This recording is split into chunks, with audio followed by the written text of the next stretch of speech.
Chapter 392. With Lu Hanyan by her side, Wanwan's progress was also very fast. Although her cultivation level was still at the third realm, her ocular techniques were becoming more and more powerful. Even Li Mu couldn't control himself after looking at her pair of big watery eyes for a long time. Lu Hanyan left, but Wanwan was left behind to act as Li Mu's spy. Fortunately, Li Mu had Xiao Bai. In this family, she was the only one who was wholeheartedly loyal to him. Okay. Li Mu put Wanwan down and asked, "They're gone. There are only 3 of us.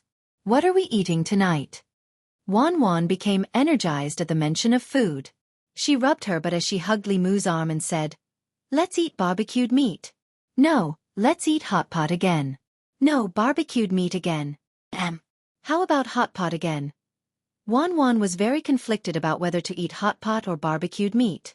In the end, Li Mu decided to eat hot pot and barbecued meat at the same time. After eating and drinking to their fill, she and Xiao Bai cleaned up and washed the dishes. Li Mu went to the backyard and continued to repair the law bell. A complete law bell was very important to him. The sooner he repaired it, the sooner his family's safety would be completely guaranteed. However, he knew that those small spells that had never appeared in this world were almost used up. If the law bell couldn't be completely repaired before they were used up, he could only wait for it to slowly repair itself. However, if that was the case, he didn't know how long he would have to wait. A year or even several years was very likely. And this was under the condition that Li Mu had already repaired most of the cracks. If it weren't for Li Mu's intervention, it would probably take dozens or even hundreds of years just by relying on its self-repairability. The next day, Li Mu went to the palace as usual. There wasn't much to do in the Imperial Secretariat recently. Li Mu handled his own business in the Imperial Secretariat in the morning. In the afternoon, he went to Changle Palace to help the Empress approve memorials and discuss the reform of the Department of Imperial Offerings with her. In Changle Palace, Li Mu sat at the side, carefully reading the important memorials. Zhou Yi leaned lazily on the dragon throne, reading a book called Strange Stories from a Chinese Studio. Occasionally, she would raise her head to look at Li Mu. Seeing that he was seriously correcting the memorials, she lowered her head again to read. By the time Zhou Yi came to her senses, she had already been in the yamen for a long time. She looked up at Li Mu again and asked, "It's been a quarter of an hour. Why haven't you gone back yet?" Li Mu flipped open a new memorial. Without raising his head, he said, "My wife has returned to Mount Baiyun. I'm not in a hurry to return today. I'll read a few more memorials." Zhou Yi unconsciously sat up straight and asked, "Which wife?" "Li Mu." Both of them went. "How long will you be gone?" 3 or 4 months. Zhou Yi put down the book in her hand and said, "Then you're not in a hurry to go back. Finish reading these memorials first." Li Mu shook his head and said, "I'm afraid that won't do. Xiao Bai and Wanwan are still waiting for me to eat at home." Zhou Yi said, "I'll have the Mei Wei bring them to the palace. I haven't seen the little fox in a long time. I'll also order the Imperial kitchen to prepare some food. In a while, you can all eat at my place." Li Mu was stunned for a moment. Then he could only nod and say, Then okay. It seemed that ever since Lu Hanyan came to Chengdu, the Empress hadn't gone to the Li Manor. In any case, there was no one at home. It didn't make much of a difference if he went back sooner or later. It was better to work overtime in the palace and get a working meal. Soon, Mr. Mei went to the Li Manor to pick up Wanwan and Xiao Bai. It was Wanwan's first time entering the palace. At first, she was a little reserved. However, under the influence of Xiao Bai, she soon became relaxed. The chatter of the 2 girls brought some liveliness to the usually lifeless Changle Palace. Li Mu noticed that when the Empress looked at Wanwan and Xiao Bai, who were chasing each other in Changle Palace, there was a faint smile at the corner of her mouth. Li Mu's impression of the Empress was that she rarely smiled. At most, she was expressionless. Perhaps she saw her own teenage years in Wanwan and Xiao Bai. However, their teenage years should be different. Wanwan and Xiao Bai were at the age of innocence. At the Empress age, she should have become the crown princess and officially started her unfortunate life. While Li Mu was reviewing the reports, the Empress took Wanwan and Xiao Bai to the Imperial Garden to admire the flowers. Mr. Mei once said that the flowers in the Imperial Garden were all planted by the Empress herself. Planting and nurturing flowers was her greatest hobby. Who didn't like these beautiful things? If he really had the chance to kidnap the Empress in the future and live in seclusion with her, he would let her plant flowers all around the house. Every day, when he opened the door, he would reap the joy of the whole day.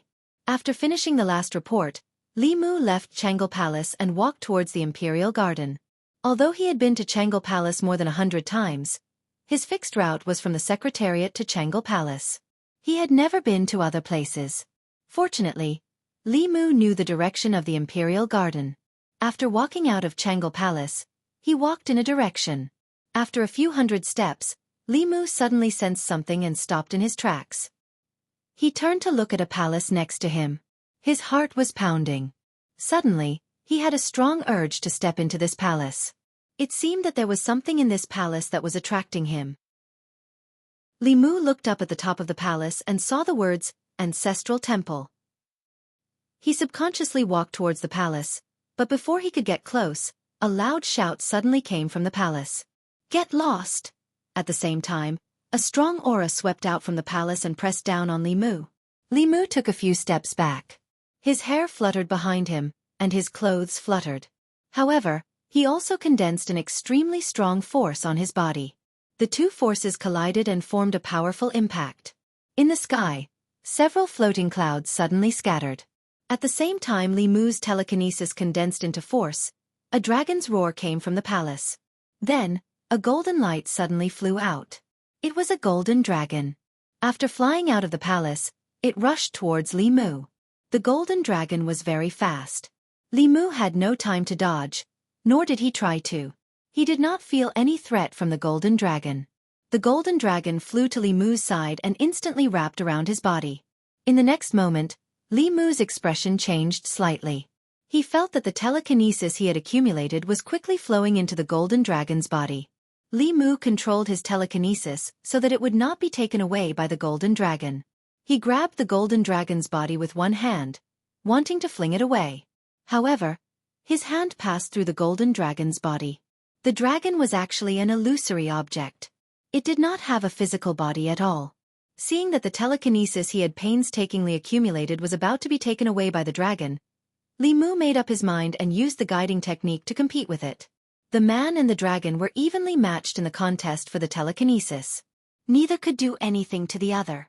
At this moment, 3 figures walked out of the palace. The 3 of them were old men with white hair and beards. They wore crowns on their heads, which were different from the Empress's crown. They wore black dragon robes, and the golden dragon embroidered on their banners only had 4 claws. What shocked Li Mu was that the powerful aura emitted from the 3 of them was not weaker than the scruffy Daoist priests. There were actually 3 peak 6th realm experts in the palace. Seeing the golden dragon coiling around Li Mu's body, an old man's face darkened. He said coldly, "Those who disturb the Emperor's aura should be punished by death."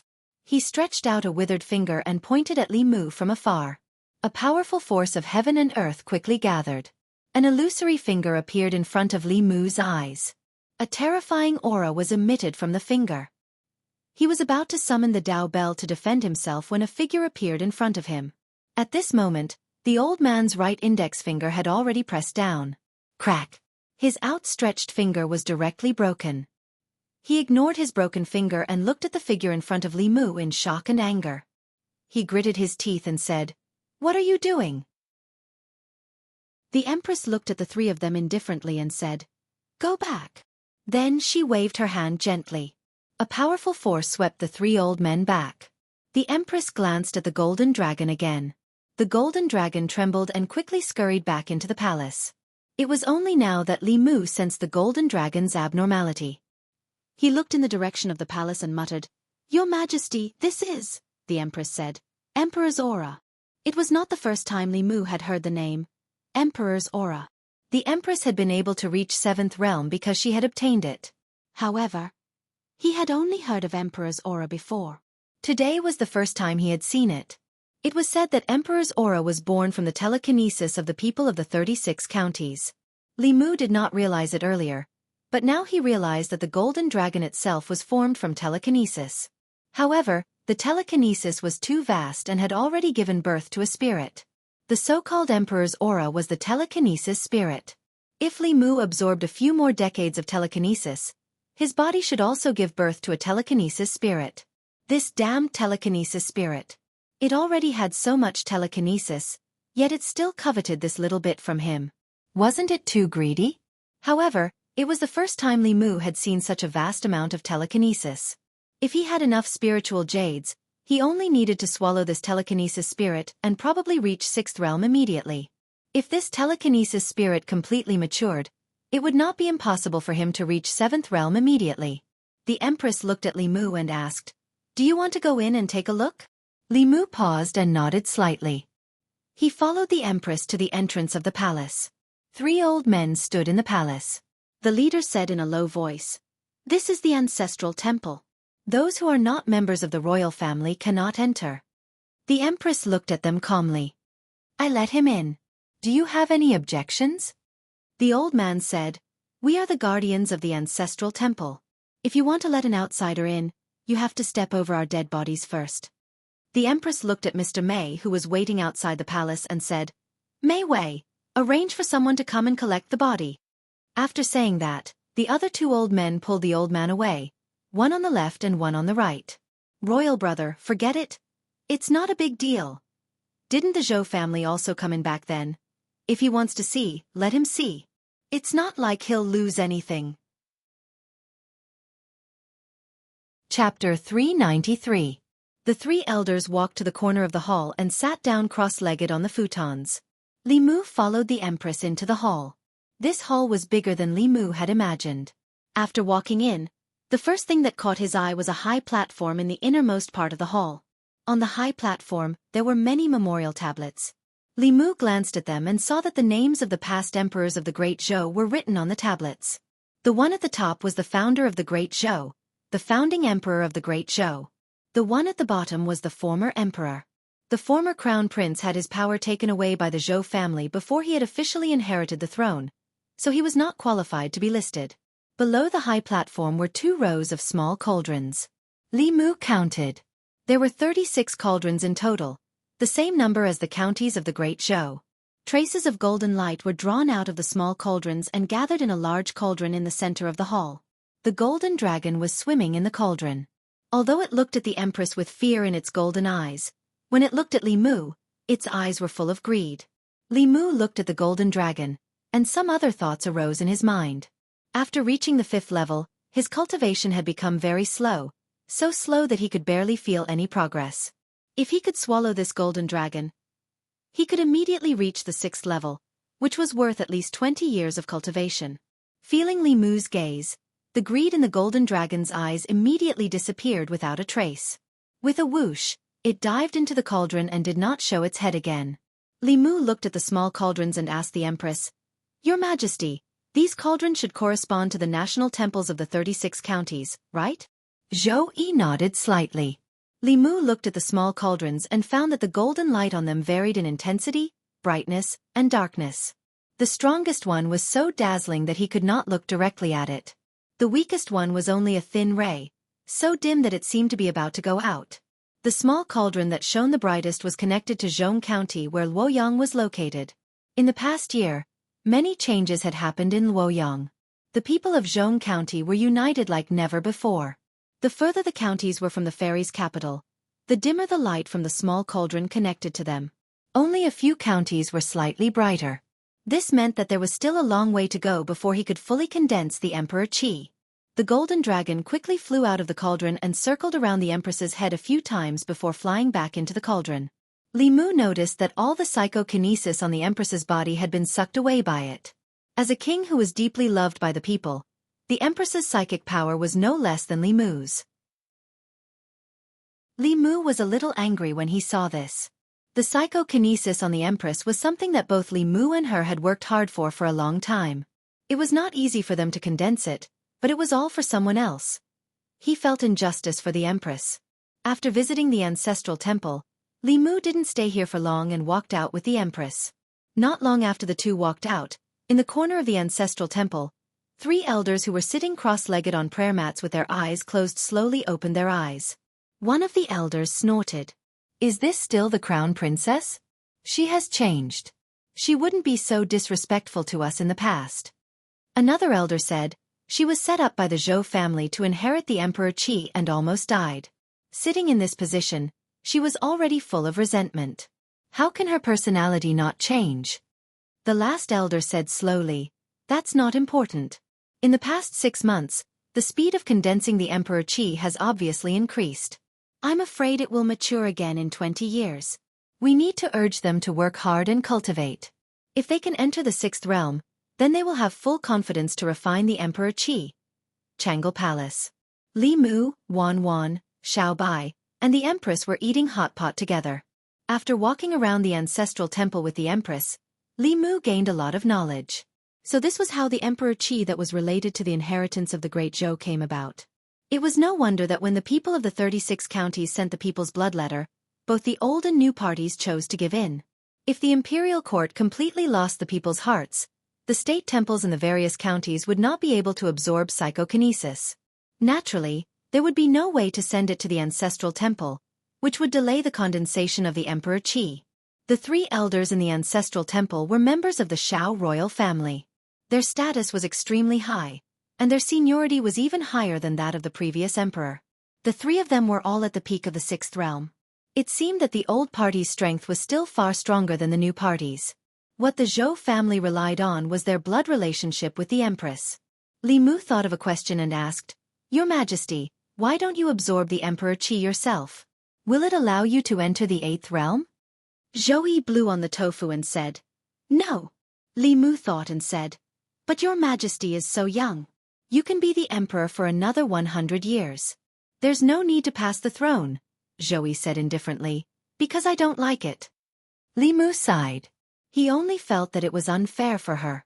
She did not want to be the emperor, but she took on the responsibility of being the emperor. From the beginning to the end, when the Zhou family was planning, they never asked if what they gave was what she wanted. At this moment, Zhou Yi looked at him again and said, Unless you're willing to approve the memorial for 100 years. Li Mu picked up a piece of tofu and put it into his mouth. He did not care that it was hot and said decisively, Since Your Majesty doesn't like it, it's fine if you don't want to be the emperor. When the time comes, you can pass the throne to whoever you want. If Your Majesty is willing, you can be my neighbor. We can open up 2 plots of land in front of the courtyard. Xiao Bai nodded and said, Okay. I also want to be Big Sister Zhou's neighbor. Zhou Yi patted her head and said, Why don't you 2 not go back tonight? There are many empty rooms in Changle Palace. You can sleep here. Xiao Bai looked at Li Mu. She had to ask for Li Mu's opinion no matter what. After seeing the scene in the ancestral shrine, Li Mu felt even more sorry for the Empress. He nodded and said, Then you can sleep here. The Empress looked at Li Mu and said, You don't have to go back either. Li Mu was stunned and asked, Your Majesty, this is not very good, right? Zhou Yi said, In any case, you have to enter the palace tomorrow morning. Just stay here. It's not the first time. What she said was somewhat reasonable. Changle Palace was only 100 steps away from the Secretariat. It was much closer than home, so he could sleep for a while longer. But since ancient times, who would allow an official to sleep in the palace? The Empress didn't seem to think this was a big deal. She looked at Wan and said, And this little girl, she can also stay in the palace. Wan looked hesitant and said, But Miss said that young master has to go home every night. He can't stay out all night, Xiao Bai said, but we're also with Benefactor. We're staying at Big Sister Zhou's house. We're not some vixen. Wan was still hesitant. The Empress continued, For breakfast tomorrow morning, you can also eat in the palace. There are dozens of pastries in the imperial kitchen. You can try them all. Wan grabbed Xiao Bai's hand and said, I think you're right. Even if Miss knows, she won't blame us. Xiao Bai and Wan both agreed. Li Mu's opinion was not important. It wasn't 2-1, but 3-1. In any case, Lu Hanyan and Li Qing weren't here. Xiao Bai and Wan were with him. There was no one waiting for him at home. It didn't make any difference whether he went back or not. Tonight, Li Mu still slept in the back hall. When he closed his eyes and cultivated in his room, he could hear a girl's giggles coming from the front hall. Li Mu had spent more time in Changle Palace than he had at home, so he knew very well that this palace was cold and lonely most of the time. Even when he was here, he and the Empress were both busy with their own things. Li Mu was reviewing memorials. The Empress was either reading or relaxing. The palace was as quiet as ever. After Wan Wan and Xiao Bai arrived, it was no longer as lively as before. Li Mu didn't cultivate until very late. He prepared to rest. Not long ago, he had drawn a saint-level Fu Lu. His exhausted state of mind had not completely recovered. He still needed a period of quiet rest. Not long after Li Mu lay down, he seemed to sense something and sat up from the bed. He got off the bed and walked to the door. When he opened the door, he saw Wan Wan and Xiao Bai, wrapped in blankets, standing on either side of the door. Li Mu asked in confusion, "What are you two standing here for?" Wan Wan wrapped the blanket tightly around her and whispered, "We can't sleep." Xiao Bai continued, "Can we sleep with our benefactor?" One of them had a pitiful expression on her face, while the other looked at Li Mu with her big watery eyes. Li Mu opened the door and said helplessly, "Come in." The two figures immediately ran into Li Mu's room. They placed their blankets on the chair and crawled into Li Mu's bed. Fortunately, the bed in Changle Palace was very big. Even if 3 people slept on it, it wouldn't seem crowded. Li Mu had reason to suspect that this bed was originally built by the previous emperor for the convenience of sleeping with his concubines. This might also be the reason why Wan Wan and Xiao Bai couldn't sleep. In fact, when people slept, they only needed a small quiet room and a small bed. An overly spacious bedroom with an overly big bed wouldn't be able to sleep well. Perhaps this was the reason why the Empress didn't sleep in the middle of the night and always met Li Mu in his dreams. How lonely would it be if he was the only one sleeping in such a big Changle palace? Li Mu couldn't bear it just thinking about it. The Empress had already been like this for 4 years. Looking at Wan Wan and Xiao Bai lying on the bed with only their heads sticking out, Li Mu suddenly didn't know how to sleep. If he slept next to Wan Wan, Xiao Bai would definitely be disappointed. If he slept next to Xiao Bai, the one who would be disappointed would be Wan Wan. Sleeping between the two of them, surrounded by the soft bodies of young girls, he had never experienced such a situation. Even if he forced himself to sleep, he wouldn't be able to sleep. Li Mu covered them with the blankets and said, "You two sleep first. I'll go out for a while." He put on his clothes and prepared to go out to the courtyard to get some fresh air. When he walked out, he saw a figure sitting on the roof of the front hall. From Li Mu's angle, a full moon rose behind her. She sat there quietly like a fairy in the moon. She was beautiful, but also seemed especially lonely. The night was long. He wasn't the only one who didn't have the heart to sleep. Li Mu thought for a moment and flew up. Standing on the roof of Changle Palace, Li Mu realized that Changle Palace seemed to be at the highest point of the Imperial Palace. Standing here and looking down, he could see the entire Imperial Palace. He walked to the Empress's side and said softly, "Your Majesty, are you still not sleeping?" Zhou Yi looked ahead and said indifferently, "You're not sleeping either, are you?" Li Mu said, "I'll go to sleep now. Sit down." Zhou Yi spoke again in a tone that brooked no refusal, "Talk with me for a while." Li Mu sat down beside him and asked, "Is there something on your mind, Your Majesty?" If she wasn't sleeping in the middle of the night, there must be something on her mind. The more meticulous a person was, the easier it was for them to be troubled. Zhou Yi looked at the moon in the sky and asked, "Who do you think I should pass the throne to? The Xiao clan or the Zhou clan?" Li Mu shook his head and said, "I don't dare to speak rashly." Zhou Yi said, "Say it, there's no one here." As a subject, he shouldn't answer this question. However, after she said that, there was no ruler and subject on the roof of Changle Palace. There was only Zhou Yi and Li Mu. There was something that Li Mu had been holding in his heart for a long time. As a friend, he had the need to tell her what was on his mind. "Then I'll say it. Say it." Li Mu turned to look at the Empress and asked very confusedly, "To the Xiao clan, Your Majesty is an outsider. To the Zhou clan, Your Majesty is also an outsider. Instead of passing the throne to an outsider, why don't we have one ourselves?" As soon as he finished speaking, he saw the Empress's stunned expression. Only then did Li Mu realize that there was a loophole in his words. When he said "we," it meant that they were on the same side, not that he and the Empress had a child. To prevent the Empress from misunderstanding, Li Mu quickly explained, "Your Majesty, please don't misunderstand. What I mean is, I'll give birth to mine, you give birth to yours." Chapter 394. Late at night, on the roof of the Changel Palace. Zhou Yi looked calmly at Li Mu and asked, "Has it been a long time since I taught you cultivation?" Li Mu knew what she meant by cultivation, and immediately said, "You told me to be straightforward. If you blame me now, I won't say anything in the future." Zhou Yi looked at him and finally looked away. "I am the Empress," Li Mu said. "The Empress also has the right to pursue love." Although she had already been married once, who said that the Empress couldn't marry again? In another world, that woman first married the father, then the son, and had countless men. Compared to her, the Empress was like a pure Xiaobai flower. So what if she had an Empress?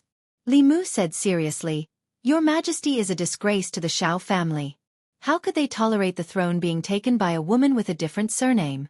If the Xiao family takes power in the future, Your Majesty will certainly not leave any good words in the history books. And for the descendants of the Zhou family, Your Majesty is only their elder sister. How could you be closer to Your Majesty's own children?" In fact, Li Mu had a little selfish motive here. History was written by the victors. It could be foreseen that whether it was the Zhou family or the Xiao family who passed the throne, the Empress would probably not leave any good words in the history books revised by future generations. Then, as the only favored official of the Empress's era, how would the history books evaluate Li Mu? Bewitching the emperor, treacherous officials in power, and favored officials causing chaos. Some unofficial history books might even smear the relationship between him and the Empress. Li Mu didn't intend to give them such a chance.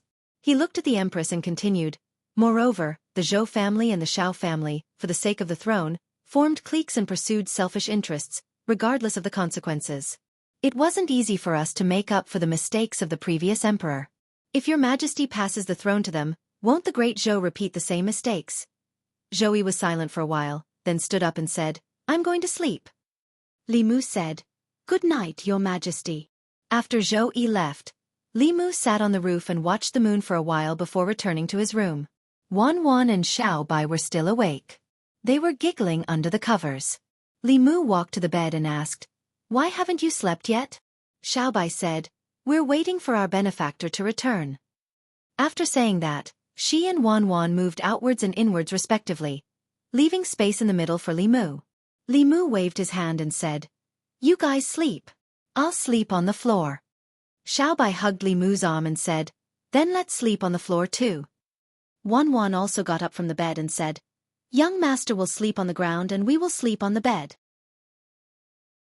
If young miss finds out, she will say that we don't know the rules." Li Mu didn't know how the Empress slept that night, but he slept very soundly. Wan Wan was on his left, and Xiao Bai was on his right. The bed was soft and fragrant, but when he woke up in the morning, his arms were a little numb. The Empress had already asked the kitchen to prepare pastries. Wan Wan was shocked by the variety of breakfast. She had never thought that someone could have such a rich breakfast. In the past, she would feel very happy if she could eat 2 buns and an egg in the morning. Before breakfast was finished, she asked Li Mu indirectly where they were going to sleep tonight. After breakfast, Li Mu didn't let them go back. After all, it was just the two of them at home. Changel Palace was much bigger than the Li Mansion, so they didn't feel bored here. With Shangguan Li and Mr. Mei accompanying them, Li Mu felt that they were too happy to miss home. He went to the secretariat. When he passed by the Zongjing Temple, Zhang Chun came out and asked in surprise, "Where did you go last night?" Li Mu naturally couldn't tell him that he stayed in Changel Palace last night, so he said, "At home." Zhang Chun said, "I went to your house last night but you weren't there." Li Mu said, "I went back very late last night. It was almost midnight." Then he asked, "Why are you looking for me?" Zhang Chun shook his head and said, "I wanted to have a drink with you but it's fine now." Zhang Chun also didn't tell Li Mu that he was chased out of the house by his wife last night. He originally wanted to find Li Mu to stay the night, but he didn't see Li Mu come back even when he waited at the entrance of the Li residence until midnight. Obviously, he was lying. Li Mu said, "If there's nothing else, I'm going back to the secretariat." Zhang Chun waved his hand and said, "Let's go." Looking at Li Mu's back as he left, he thought about something in his heart. Yesterday, he saw that Lu Hanyan and Li Qing left Chengdu, which was why he chose to stay in the Li Mansion. But on the night his wife left, Li Mu didn't come back. What did he do? Could it be that he met another woman in private? No, no, no. As far as he knew, Li Mu couldn't be such a person. At a certain moment, a light suddenly flashed in Zhang Chun's mind. The Zongjing Temple was located behind the Secretariat. If Li Mu came from the palace gate, it was impossible for him to pass by here. Unless he came from another direction. Zhang Chun looked in the direction Li Mu came from. If he walked straight from here, he would reach Changle Palace. And Changle Palace was His Majesty's bedroom. He showed a look of realization on his face and said in shock, "So fast?" Prince Shou walked over from the direction of the palace gate and said, "Old Zhang, why are you here so early today? Come, play a few rounds with me." Zhang Chun followed behind Prince Shou and walked into the Zongjing Temple. He asked casually, "Your Highness, wasn't Prince Nanyang beheaded? What happened to his mansion?" Prince Shou said, "It was temporarily conferred by the imperial court. In the future, it may be awarded to officials who have made great contributions to the imperial court." "Why are you asking this?" Zhang Chun smiled and said, "Nothing, I'm just asking, just asking." After returning to the Secretariat, Li Mu didn't delay. He seized the time to draft the new rules of the Department of Consecration. After finishing his own business in the morning, he still had to show the Empress the memorials in the afternoon. Now, she didn't worry about the imperial court at all. She left the small matters to Li Mu, and they discussed the important matters together. If they agreed, they would listen to her. If they disagreed, they would listen to Li Mu.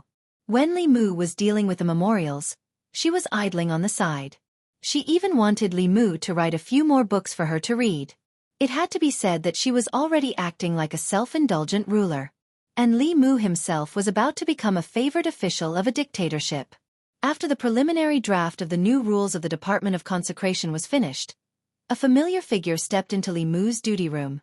Mr. May looked a little tired. Li Mu poured a cup of tea for him and asked, "What's wrong? Didn't sleep well last night?" Mr. May sat in Li Mu's seat. He leaned against the chair and rubbed the space between his eyebrows. He said, "Last night, I dealt with the internal guards until very late." Li Mu stood across from him and said, "If it's not too important, just leave it to your subordinates. Look at Her Majesty. She should be busier than you, but look at her. She's very idle every day. If she's not admiring flowers, she's reading books. How long has it been since she touched the memorials?" Mr. May glanced at him and asked. "Her Majesty has only let you read the memorials for a few days, and you're already unwilling." Li Mu said, "It's not that I don't want to.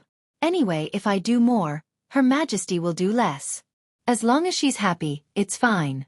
She doesn't have to worry about the memorials and give her inner demons an opportunity to take advantage of her. I suspect that her inner demons came from reading the memorials every day." Mr. May didn't continue this topic.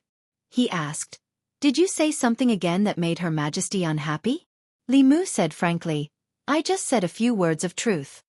Although the Empress's status was high, in the entire imperial court, there were only 3 people who could be considered her own. Shangguan Li, Mr. May, and Li Mu. The 2 of them listened to everything the Empress said. These truths that would make the Empress uncomfortable could only be said by Li Mu. Mr. May asked, "What did you say?"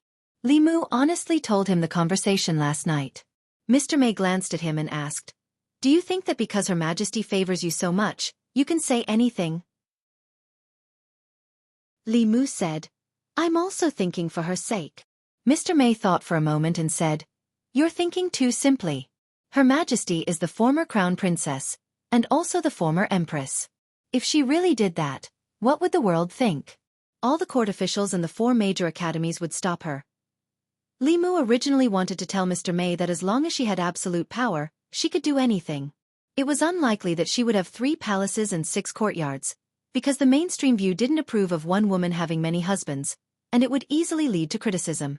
However, it made sense to only have one empress. As long as the empress's power could suppress all resistance, the Great Zhou would have its first male empress. However, after thinking about it carefully, Li Mu felt a little uncomfortable. After all, who didn't want to be the sole empress's favorite? If he had an empress, the empress might not treat him as well as she did now. It wasn't a possibility. It was a certainty. When Lu Hanyan and Li Qing weren't around, he could stay in Changle Palace all day. When they came back, he could only stay in Changle Palace for 4 hours a day. It was the same principle. Li Mu had to admit that he was also a selfish person. He didn't want to share the Empress's favor with others, even if that person was the Empress. Therefore, he didn't say anything more. Instead, he looked at Mr. May and said, "Don't worry about Her Majesty. You should worry about yourself. If you don't find one now, it will be too late. Do you want me to introduce you to?" Mr. May looked at Li Mu without any emotion. Li Mu felt his hair stand on end under her gaze. Then he realized something and immediately said, "Don't you dare have any ideas about me. I have a family, and you're almost old enough to be my mother. We're not suitable."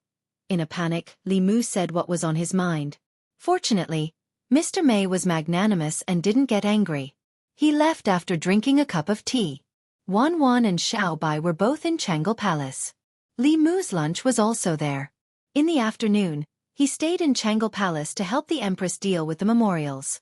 He didn't return to the secretariat. He walked out of the secretariat and saw Mr. May standing not far ahead. She looked at Li Mu with an extremely unfriendly gaze, holding a stick in her hand. Chapter 395. You're saying I'm old. You're old enough to be your mother. Let me hear you call me mother. In Changle Palace, Li Mu was being chased up and down by Mr. May with a stick. He thought that after escaping to Changle Palace, Mr. May would restrain himself in front of the Empress. He didn't expect that the Empress would stand by and even eat melon seeds. Therefore, Changle Palace became even more lively. Mr. May was chasing Li Mu, Wan Wan was chasing behind, and Xiao Bai was chasing her. She couldn't catch up with Li Mu, and Xiao Bai and Wan Wan couldn't catch up with her either. Changle Palace was in chaos, and the Empress stood by and ate melon seeds. Later, Shangguanli also joined in. Of course, she was helping Mr. May. Mr. May's reaction arc was also very long. He didn't explode in the secretariat, but now he was extremely angry. Although Li Mu could continue hiding, it was not a good idea to continue hiding like this. Hence, he deliberately went easy on Lord May and let him hit his butt twice so that Lord May would calm down and stop. Then, this matter would be considered over. As a friend, Li Mu had already done his duty. In the afternoon, he showed some of his suggestions for the reform of the Department of Offerings to the Empress. The two of them exchanged some ideas, and this matter was finalized. The Department of Offerings wasn't considered an official office of the Imperial Court, and related matters didn't need to travel 3 provinces. After confirming the details with the Empress, Li Mu walked out of Changle Palace and went to the Department of Offerings. When he passed by Zongjing Temple, he happened to see Zhang Chun walking out. Zhang Chun asked, "Lord Li, where are you going?" Li Mu said, "I'm going to the Department of Offerings." Zhang Chun smiled and said, "I'm also going out of the palace. Let's go together." The two of them walked out of the palace and casually chatted for a while. Zhang Chun suddenly said with emotion, "It's all thanks to you. Otherwise, I don't know when I would be able to live in a big house with 4 entrances. It's good to have a big house. It's big and comfortable to live in." Li Mu understood the meaning behind his words. Old Zhang's greatest wish was to own a 5-sectioned house in the fairies' capital. This was also the common dream of many middle-aged men of his age. Owning a 5-section mansion in Chengdu was as difficult as owning a villa in Beijing's Third Ring Road when housing prices were soaring in the future. This was something that most officials in Chengdu would never be able to achieve in their lifetime. Currently, he had already fulfilled 4/5 of his wish. Li Mu could understand Zhang Chun's stubbornness. He thought for a moment and said, "You've changed your residence so many times in the past year. If you change it again so soon, it'll be easy for people to criticize you. Wait for another half a year. I'll apply to His Majesty to change your residence to one of the 5. In the past 6 months, old Zhang had suffered a lot because of Li Mu. Not only did those people treat him as his subordinate, but they also called old Zhang his dog. This made Li Mu feel a little guilty. These words must have been very painful for old Zhang to hear. It was his duty to fight for Zhang Chun to fulfill his dream. Wasn't it just a 5-sectioned house? As long as he whispered something to the Empress, it wouldn't be a problem at all. Zhang Chun waved his hand and said, "There's no need for that. I'm already very satisfied with the residence I'm living in now. By the way, what do you think the Imperial Court will do with the Duke of Nanyang's residence now that he's dead?" Li Mu looked at Zhang Chun in shock. The Duke of Nanyang's residence was 10 entrances. It was one of the largest private residences in the fairy's capital. There were some things that one was born with. If one didn't have them at birth, it was unlikely that they would have them for the rest of their lives. A 10-sectioned residence was one of them. Those who were qualified to live in such residences were members of the royal family with real power. A 5-sectioned residence was almost the limit of what an official could get. Any higher would depend on actual contributions. Expanding the territory, suppressing the demon nation, fixing the ghost region, and destroying the demon sect. If one could do any of these things, it wouldn't be excessive to be conferred the title of Duke, let alone a 10-sectioned residence. However, none of these were things that old Zhang could do. Li Mu looked at him helplessly and sighed. Old Zhang, it's fine as long as a residence is big enough to live in. That's enough. Why do you want such a big residence? It's too big even for a pig, let alone a family of 3. Zhang Chun also sighed and said, who would complain about having too many residences? I don't want you to help me fight for it now. It won't be too late to help me achieve it when you're successful in the future. Li Mu nodded and said, I'll try my best. After all, he wasn't the empress, and the Duke of Nanyang's residence wasn't his. Even if Li Mu was successful in the future, it was unlikely that he would help him fight for it, unless he became the emperor or empress himself. Li Mu treated this as Zhang Chun's unrealistic fantasy. He threw it to the back of his mind and came to the consecration department. Although the current consecration department didn't have as many people as before, it was more cohesive. There wouldn't be a situation where the consecrators weren't under the jurisdiction of the imperial court like before. In terms of high-end combat strength, there was also an additional peak 6th realm expert. Including the 2 remaining high consecrators, the current strength of the Great Zhou's consecration department was enough to wipe out most of the branch sects of the 10 demon sects. Li Mu came this time to inform everyone about the changes to the consecration department. Among them, the biggest change was their salary. The Great Zhou court was much more generous to the foreign consecrators than its own officials. Not to mention that every consecrator was allocated a residence of at least 2 courtyards. Their salary was also 10 times or even dozens of times that of ordinary officials. The resources that the high consecrators received from the imperial court every year were astronomical figures. From today onwards, the salaries of all consecrators would be lowered. They would be divided into several grades according to their cultivation, and each grade would have a basic salary. In addition to the basic salary, they would receive a commission based on the number of missions they went out on and the degree of completion of the missions. How many resources they would receive in the end would depend on their own abilities. If they were more diligent, the resources they would receive every year would far exceed what they received before. This was to change the previous situation where many consecrators in the consecration department squandered resources. They lived in residences bestowed by the imperial court, and only came to the consecration department for a few days a year. They mingled in the various major entertainment venues of the divine capital. The annual salary from the imperial court, as well as the money they earned through their own abilities, could sustain their drunken and extravagant lives. Cultivation was dry and difficult. A portion of cultivators, because they could not bear this kind of loneliness, or because they did not have any hope of breaking through, would choose to indulge in pleasure. Li Mu could not control their pleasure, but he did not allow them to use the resources of the national treasury for pleasure. The things of the national treasury were the empress's things. Although not all of the empress's things belonged to Li Mu, sooner or later, some of them would belong to him. In this way, these consecrators were basically Li Mu's own resources. The salary reduction of the consecration department this time was only relative. In reality, their salary was still much higher than that of ordinary officials. The nature of the 2 jobs was different. The officials sat in the yamen, slacking and chatting, and a day would pass. Many times, the consecrators risked their lives, so they should receive more. Li Mu looked at the people of the consecration department and said, the imperial court invests a great deal of resources here every year, and the consecration department does not support idle people. Which consecrator has an objection to what I said earlier? The crowd was noisy for a moment, then finally quieted down. Not a single person stood out.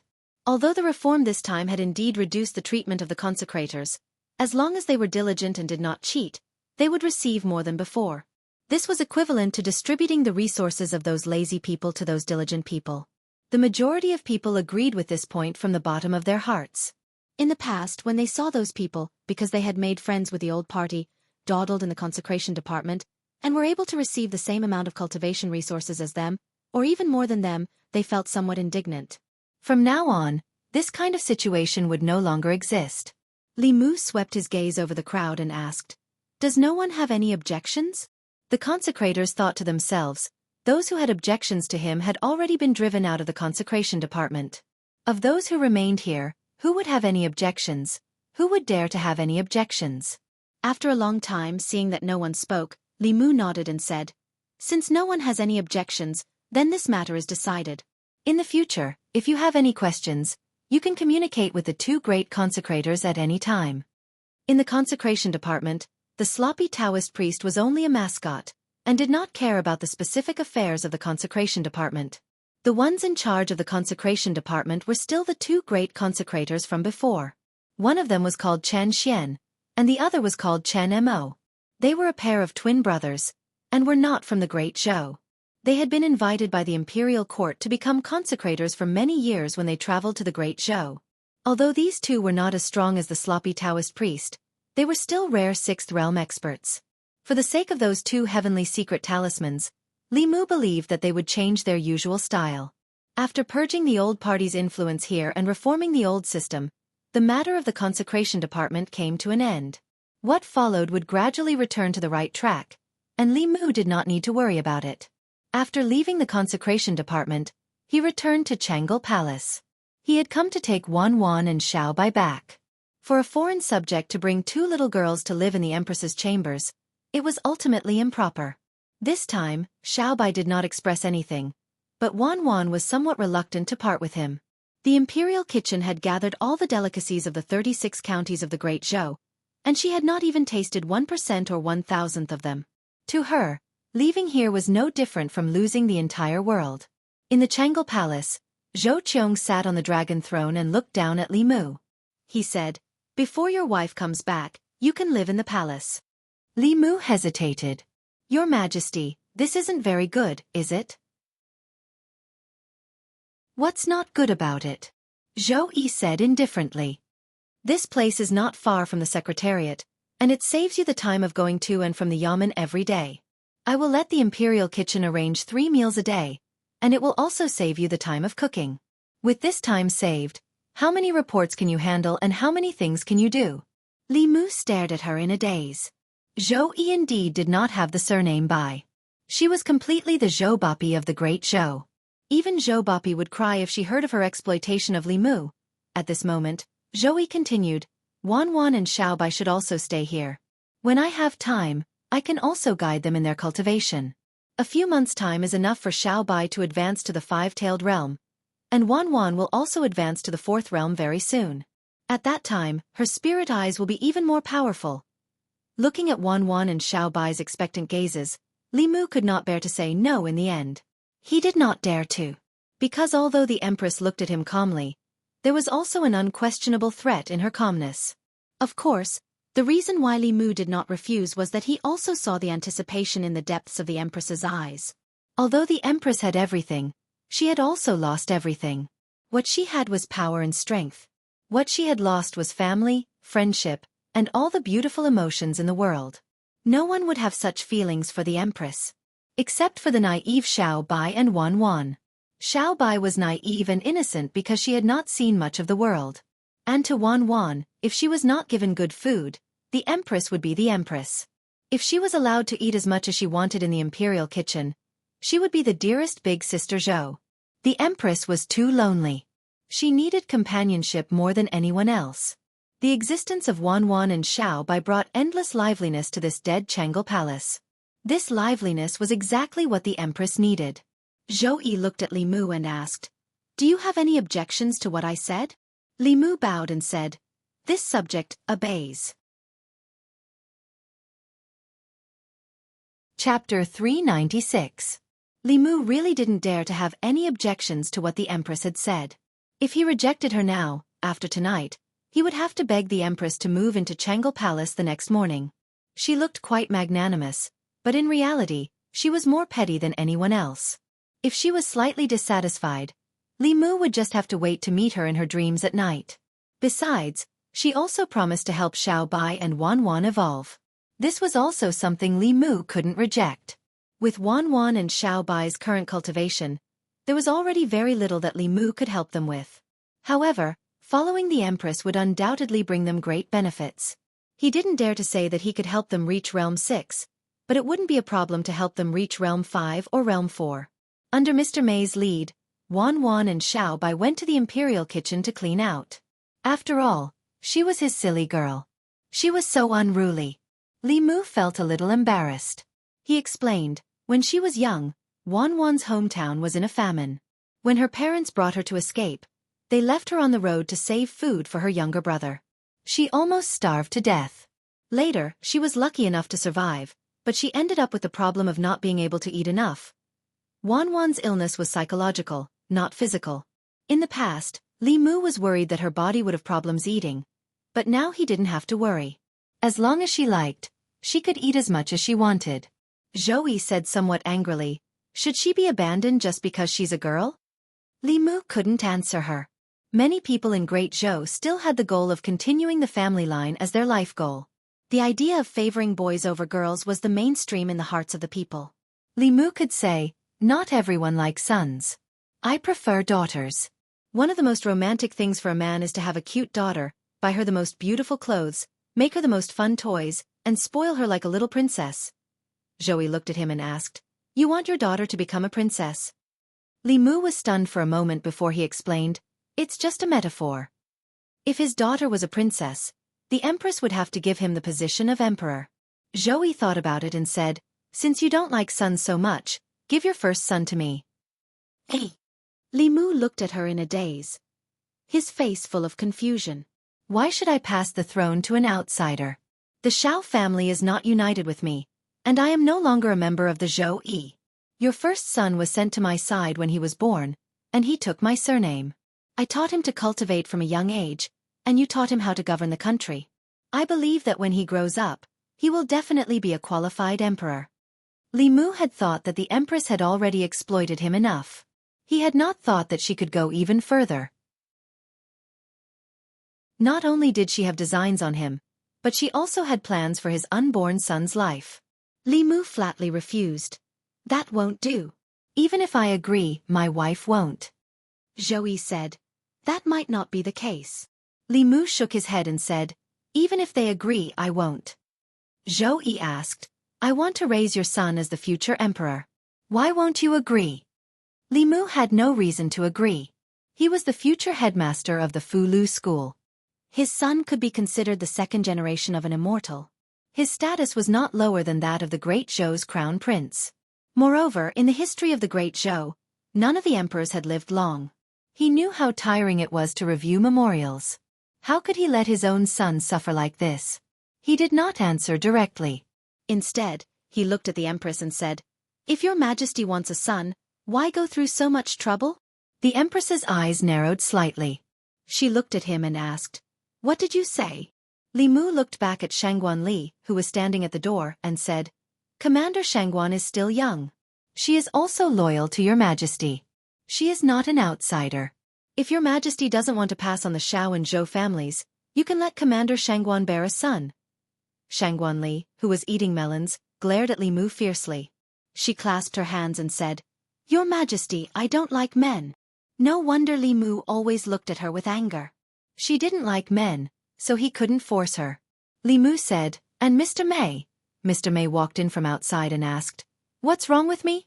Li Mu said, I'm praising you for being loyal to your Majesty. I'm a little hungry. I'll go to the kitchen to find something to eat.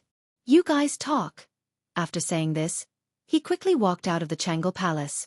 Li Mu deeply experienced the Empress's laziness again. Her laziness in the past was just to let Li Mu help her approve the memorials. Now she was so lazy that she didn't even want to have a child herself. Unfortunately, Li Mu couldn't do this for her. Besides, he and Lu Hanyan didn't plan to have a child so early. The Empress's wishful thinking couldn't be realized so easily. In order to prevent the Empress from having any ideas about him, he couldn't let her have a child or help her have a child. In the following days, Li Mu didn't mention this matter again. Living in the Imperial Palace was far more boring than Li Mu imagined. In order not to be seen by the officials of the Shangya, he had to get up early every day and travel between the Changle Palace and the Secretariat. Occasionally, he would go to the kitchen to cook a bowl of noodles and a cup of soup for the Empress. After a long time, Li Mu wasn't the only one who couldn't stand it. Even Wan Wan and Xiao Bai weren't as lively as they were at the beginning. Although the Imperial Palace was good, and to Wan Wan, it was heaven. However, if she stayed here every day, heaven would become a prison. In the Changle Palace, Li Mu finished approving the memorials and saw the two girls leaning on the table listlessly with one hand supporting their cheeks. He thought for a moment and said, "Why don't we go outside the palace to play tomorrow?" Okay. Wan Wan and Xiao Bai's eyes lit up, and they immediately got up from the table. These days, they had been bored to death. It just so happened that there was no morning court tomorrow, and it was also a rest day. Li Mu turned to look at the Empress, who was lying lazily on the chair reading a book, and asked, "Your Majesty, do you want to go together?" Zhou Yi's attention had been on Li Mu since just now. Hearing this, she said unhurriedly, "You arrange it." It was just an ordinary trip, and there was nothing to arrange. As long as they could leave this cage-like Imperial Palace, even if it was just to find a place to enjoy the scenery, they would be in a much better mood. They left the Imperial Palace together the next day. Outside the divine capital, Li Mu chose a mountain with a nice view. He used magic to clear an empty space and spread out a clean blanket. Then, he placed some pastries and preserved fruits that he had prepared from the Imperial kitchen on top of it. Mr. Mei and Shangguan Li set up a stove not far away, and they would barbecue meat later. After Wan Wan and Xiao Bai left the Imperial Palace, they went wild, chasing rabbits and catching pheasants. Li Mu lay on the stall with his hands behind his head. Everywhere he looked, there was only the blue sky. At this moment, the gloominess and depression in his heart were swept away. As expected, a place like the Imperial Palace couldn't be stayed for too long. Looking at the square sky all the time was not good for one's health. Zhou Yi sat on the blanket and looked at the barren hills around her. With a flick of her finger, a crystal light was flicked into the soil. As a result, green buds began to appear on the barren land around them. Soon, grass began to grow, and colorful wildflowers bloomed. The air soon emitted a refreshing fragrance. Zhou Yi lay beside Li Mu and looked up at the sky with him. After a while, she said softly, "It's almost the new year." If she didn't remind him, Li Mu wouldn't have realized that it was really the new year. Li Mu was forced to stay in Changle Palace by the Empress and did the work she was supposed to do day and night. Apart from Changle Palace and the Secretariat, she didn't go out and didn't take a step out. She had already lost track of time. He didn't expect that he couldn't spend the first New Year with Lu Hanyan and Li Qing. Cultivators didn't pay much attention to the New Year. The old men of Mount Baiyun spent most of their time in seclusion. They could be said to have truly transcended the secular world. However, Li Mu couldn't. He hoped that on New Year's Eve, his family could gather together and have a New Year's Eve dinner. The Empress reminded him. Li Mu took out the sound transmission magic treasure that Xian Jizi gave him. After activating it, he said, "Senior brother, help me find Qing Qing." Zhou Yi glanced at Li Mu and closed her eyes. Her chest heaved slightly. As Li Mu's voice fell, Lu Hanyan's voice came from the magic treasure. "Qing Qing, do you only have Qing Qing in your heart? She's in seclusion and doesn't have time to talk to you," Li Mu said awkwardly. "Didn't you follow senior sister to visit other sects? Why are you still at Mount Baiyun?" Lu Hanyan said, "We haven't left yet. Why are you looking for Qing Qing?" Li Mu said without hesitation, "I miss you guys." Lu Hanyan said sourly, "You only have Qing Qing in your heart." Li Mu took a while to coax her. Then he asked, "It's New Year's Eve soon. Are you guys going back to Shindu for New Year's?" Lu Hanyan said, "She's in seclusion. I'm going to Xuanzong with Master soon. I can't go back." Li Mu was a little disappointed. He said, "All right then." After putting away the sound transmission magic treasure, Li Mu looked at the Empress. Seeing her arms crossed, he asked in surprise, "Your Majesty, what's wrong?" Zhou Yi said lightly, "Nothing, I just feel a little cold." Although the weather wasn't too warm, she wouldn't feel cold even if it was 100 degrees colder. Li Mu knew that she was probably choked by their public display of affection. He didn't dare to point it out. He said, "They're not coming back this year." Why don't we make do at Changle Palace for New Year's Eve? Zhou glanced at him and said, Why do you have to make do? If they can't come back, you can go to Mount Baiyun to find them. What she said made sense. Li Mu nodded and said, Then I'll take a leave first. After the 15th, I'll return to Shindu. Zhou took a deep breath and asked, You're not going to attend the court assembly on the first day of the new year, right? Can I not attend? What do you think? Li Mu thought about it and decided not to. The court assembly only happened once a year. It wasn't good to miss it. Moreover, Li Qing would be in seclusion and Lu Hanyan wouldn't be in Beijing. If he went to Mount Baiyun, would he have to eat with those old men? He might as well stay in Changle Palace and make do with the Empress. Thinking of this, he shook his head and said, Then I won't invite you. Zhou said, You can invite me. I approve your leave. Li Mu said firmly, I won't invite you. Zhou looked at him and said, I gave you a chance, but you didn't want it. Don't say that I'm harsh on you in the future. Li Mu went against his conscience and said with difficulty, Your Majesty, you're not harsh on me at all. Li Mu sighed a few times in his heart. Then, he lay down obediently and enjoyed this rare leisure time while enjoying the mountain breeze. Halfway up the mountain, near the peak, 3 figures walked slowly on the mountain path. Zhang Chun sighed and said, Madam, listen to me. I went to the brothel last time to catch someone, not to do anything else. We've been married for so many years. Don't we trust each other at all? Madam Zhang said, I believe you. But where did you go the night I kicked you out? Zhang Chun said, I found an inn to sleep in. Madam Zhang asked, Didn't you go to the Li residence? His wife isn't in Fairy's capital. There's no one at home. Why didn't you stay at his place? Zhang Chun said, He's not at home. Madam Zhang said in surprise, His wife just left and he's not going home at night. That can't be. Li Mu isn't that kind of person. Zhang Chun waved his hand and said, Don't worry about that. Madam Zhang said unhappily, What do you mean don't worry about that?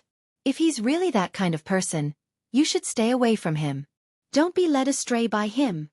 Zhang Chun shook his head and said, Don't interrupt if you don't understand. Enjoy the scenery. It's not easy to get a day off. The scenery here is not bad. At this time, the family of 3 had reached the peak. Zhang Yi looked up at the empty space in the distance and said, There's someone there. Zhang Chun looked over and happened to meet the eyes of a woman. Madame Zhang was shocked and said, Isn't that Li Mu? Who's the woman beside him? They're alone in broad daylight. What are they doing in the wilderness?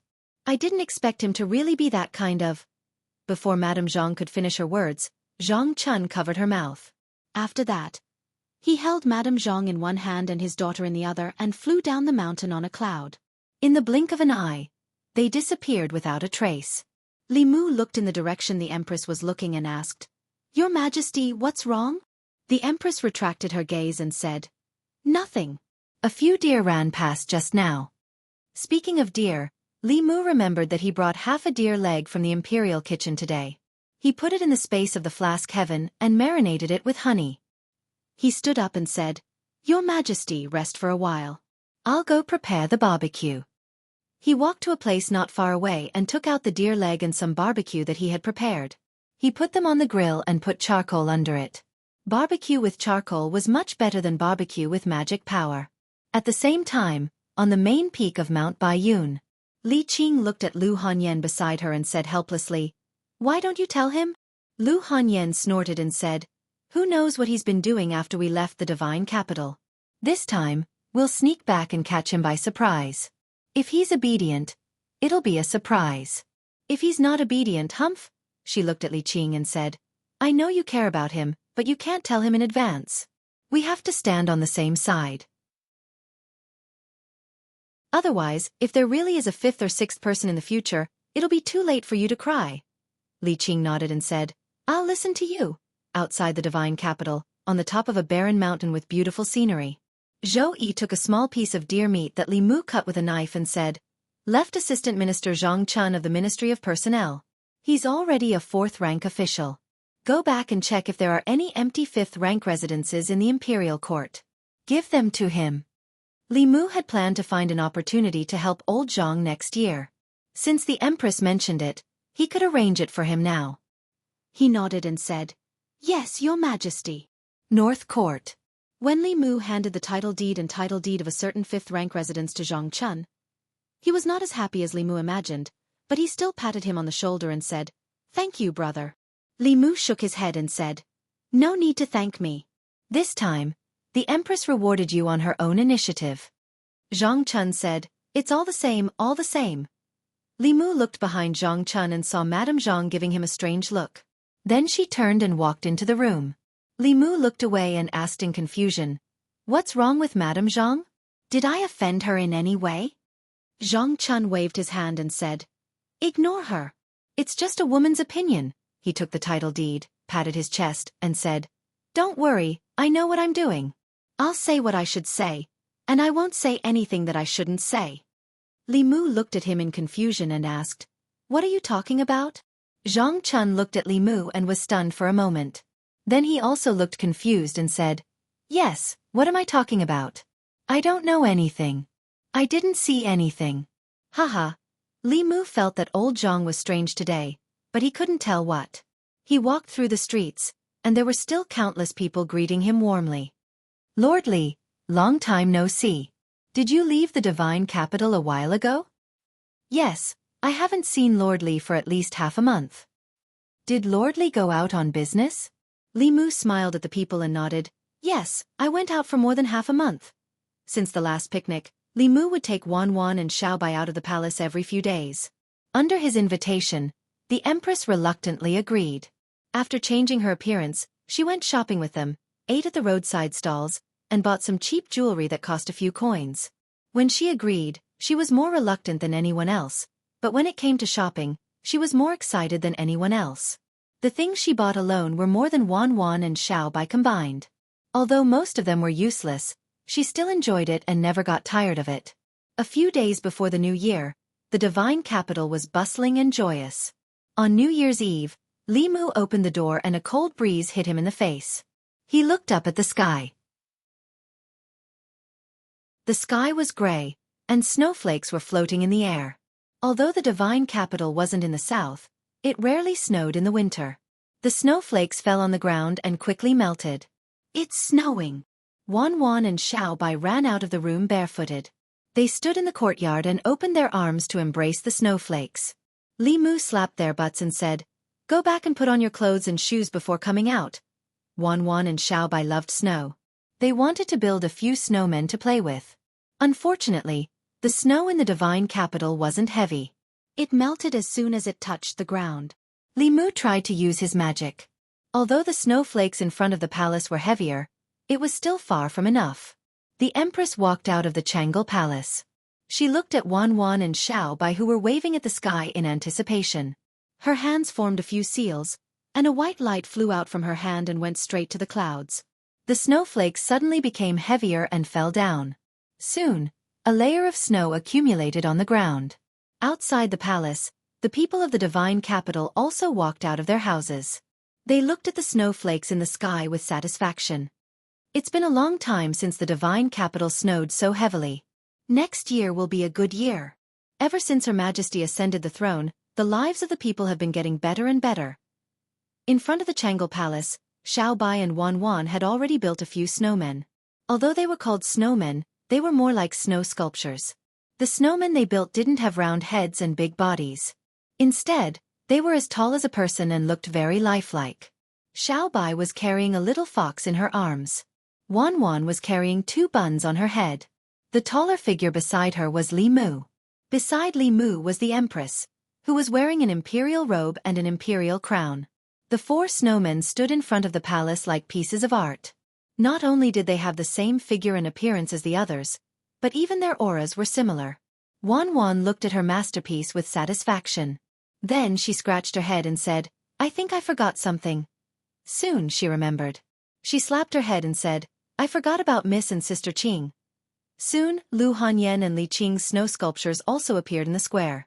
Wan Wan nodded in satisfaction and said, "This is what a family should be." Li Mu thought to himself, if Lu Hanyan didn't come back soon, her sweet little jacket would be taken away by the Empress. He walked to Wan Wan and Xiaobai and asked, "Tonight, are we going home or staying here?" Wan said without hesitation. Miss and Sister Qing aren't at home. Let's celebrate the new year here with Sister Zhou. There must be a lot of dishes for the New Year's Eve dinner in the palace, Zhou said.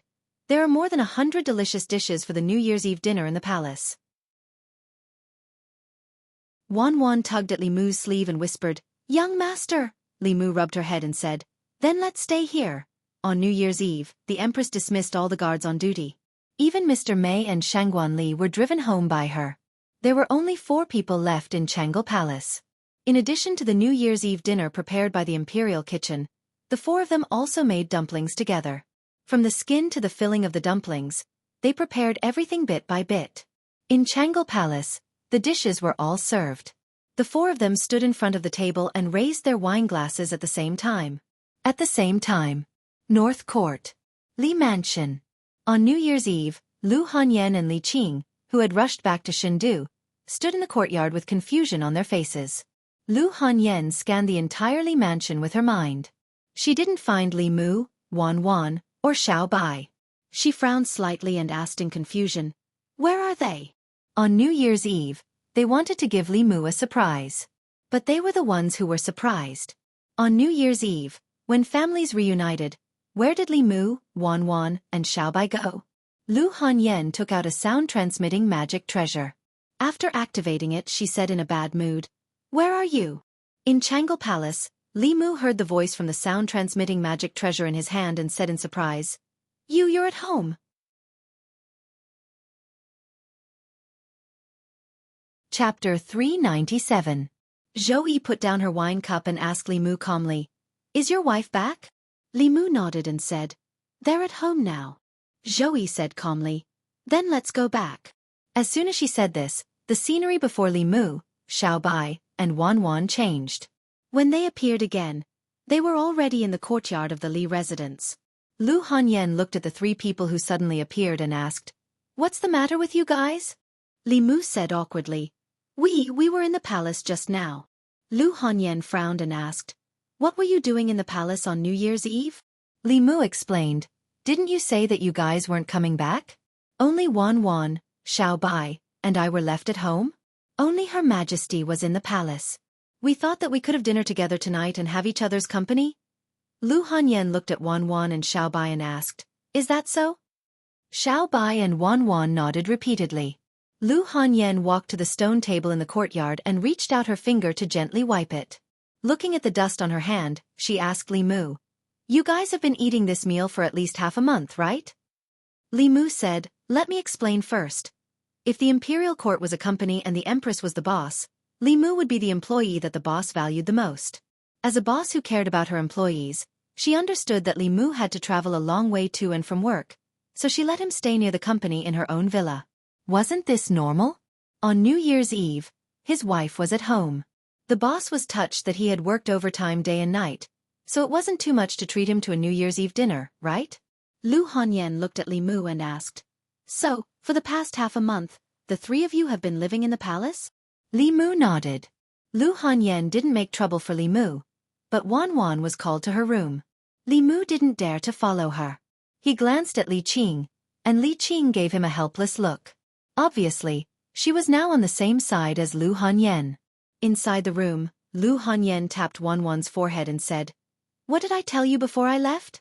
I told you to keep an eye on him and make sure he doesn't come back at night. But you guys are good, you just don't come back with him. Wan lowered her head and looked at her feet. She sobbed a few times and tears dripped down her face. This made Lu Hanyan at a loss.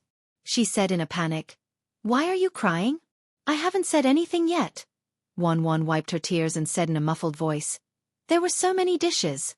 I haven't eaten a single bite yet. Lu Hanyan didn't hear what she said clearly. Seeing that she was crying sadly, she could only hug her and comfort her. Okay, I don't blame you. Don't cry. Fortunately, Li Mu didn't sleep in the palace alone. He had Wan and Xiao Bai to accompany him. He didn't do anything to let her down. At most, there was a little more dust in the house. But to clean it up was just a small spell. Now, Li Mu was facing a very serious problem. He made the decision to have New Year's Eve dinner at Changle Palace after learning that Lu Hanyan and Li Qing wouldn't come back tonight. So he didn't buy vegetables in advance. After all, if they were in the palace, he wouldn't have to worry about these things at all. So, what were they eating now? It was New Year's Eve. Every family was eating reunion dinner in the middle of the night. Even if they went out to buy vegetables, it would be too late. It was a pity that they hadn't even touched a single bite of the sumptuous meal on the table in Changle Palace. Little White was slightly better off, but Wan Wan was on the verge of tears. When the Empress had moved her home, her chopsticks were still in her hand. There was only one way to have a normal New Year's Eve. Changle Palace. Zhou Yi sat on the roof of Changle Palace. She didn't touch the New Year's Eve dinner that the imperial kitchen had prepared with great care. The snow had stopped, but after Li Mu and the others left Changle Palace, it started to fall again. Moreover, it seemed to be falling more and more heavily. Zhou Yi allowed the snow to fall on her body. She silently looked at the lights of Chengdu on New Year's Eve. It was the busiest night in Chengdu, but Changle Palace was as cold and cheerless as usual. This was the liveliness of the common people. It had nothing to do with her. At a certain moment, she felt the spirit snail in the flask space vibrate. Zhou Yi stretched out her hand. The spirit snail floated in her palm. She looked at it for a while and put it away, ignoring it. A moment later, she took it out again and asked, "Why are you looking for me again?" Wan Wan's aggrieved voice came from the spirit snail. "Sister Zhou, there's so much food. Can you finish it all by yourself?" Although Lu Hanyan often complained that the Empress was too harsh on Li Mu, when she really saw the Empress, she kept her head down. She didn't even dare to look at her. She didn't have the arrogance she had in front of Li Mu. In the hearts of the women of the Great Zhou, the Empress was like a god. It wasn't just the women of the Great Zhou. In the countries of Zhou Province, no matter if they were human, ghost or demon, as long as they were female, they all admired the Empress. She was less than 30 years old, but she was sitting in the most powerful empire in Zhou Province. Her strength had also reached the upper 3 realms that cultivators dreamed of. She was the first person in history. This number 1 person included the man. People who weren't familiar with her were easily intimidated by her noble and powerful aura. Lu Hanyan was one of them. In Changle Palace, she even spoke much less than usual. Fortunately, with Wan Wan and Xiao Bai, especially Wan Wan, the atmosphere of this special New Year's Eve dinner didn't seem so awkward. The people of the Great Zhou had the custom of enduring the new year. Tonight, they generally didn't sleep. They had to tidy up when they got home, so Li Mu and the others simply stayed in Changle Palace. In order to make it easier to get through the long night, Li Mu used more than 100 pieces of spirit jade to carve a set of mahjong tiles. Of course, no one present was an ordinary person. For the sake of fairness, no one, including the Empress, was allowed to use magic to cheat. Except for the silly girl Wan Wan, which one of the women in Changle Palace tonight wasn't intelligent and quickly learned how to play. Thus, Changle Palace was filled with the sound of playing mahjong for the entire night. Li Mu, Lu Hanyan, Li Qing, and the Empress sat at a square table. Xiao Bai moved a chair and sat behind Li Mu. Wan Wan ran over to take a look and quickly ran back to the table to eat a few mouthfuls. The night passed quickly. On the morning of the first day of the new year, after eating dumplings, Lu Hanyan and Li Qing were about to return.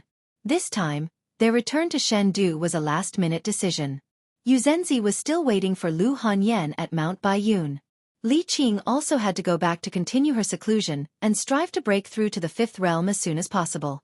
Li Mu asked the Dao Bell to escort them back. When they reached Mount Baiyun, it flew back by itself.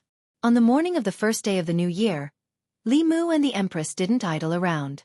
Every year on the first day of the new year, there was a court assembly as usual. In addition to the officials of Chengdu, the governors of the 36 counties also had to enter the palace on this day to report on their work. In addition, the Ministry of Rites also had to take the lead to hold the first ceremony of the new year. When all the procedures were completed, it was almost night. Next was a long holiday. From the first day of the first month to the 15th day of the new year, except for important government offices like the Ministry of Justice that needed officials to be on duty, most officials could enjoy half a month of holiday.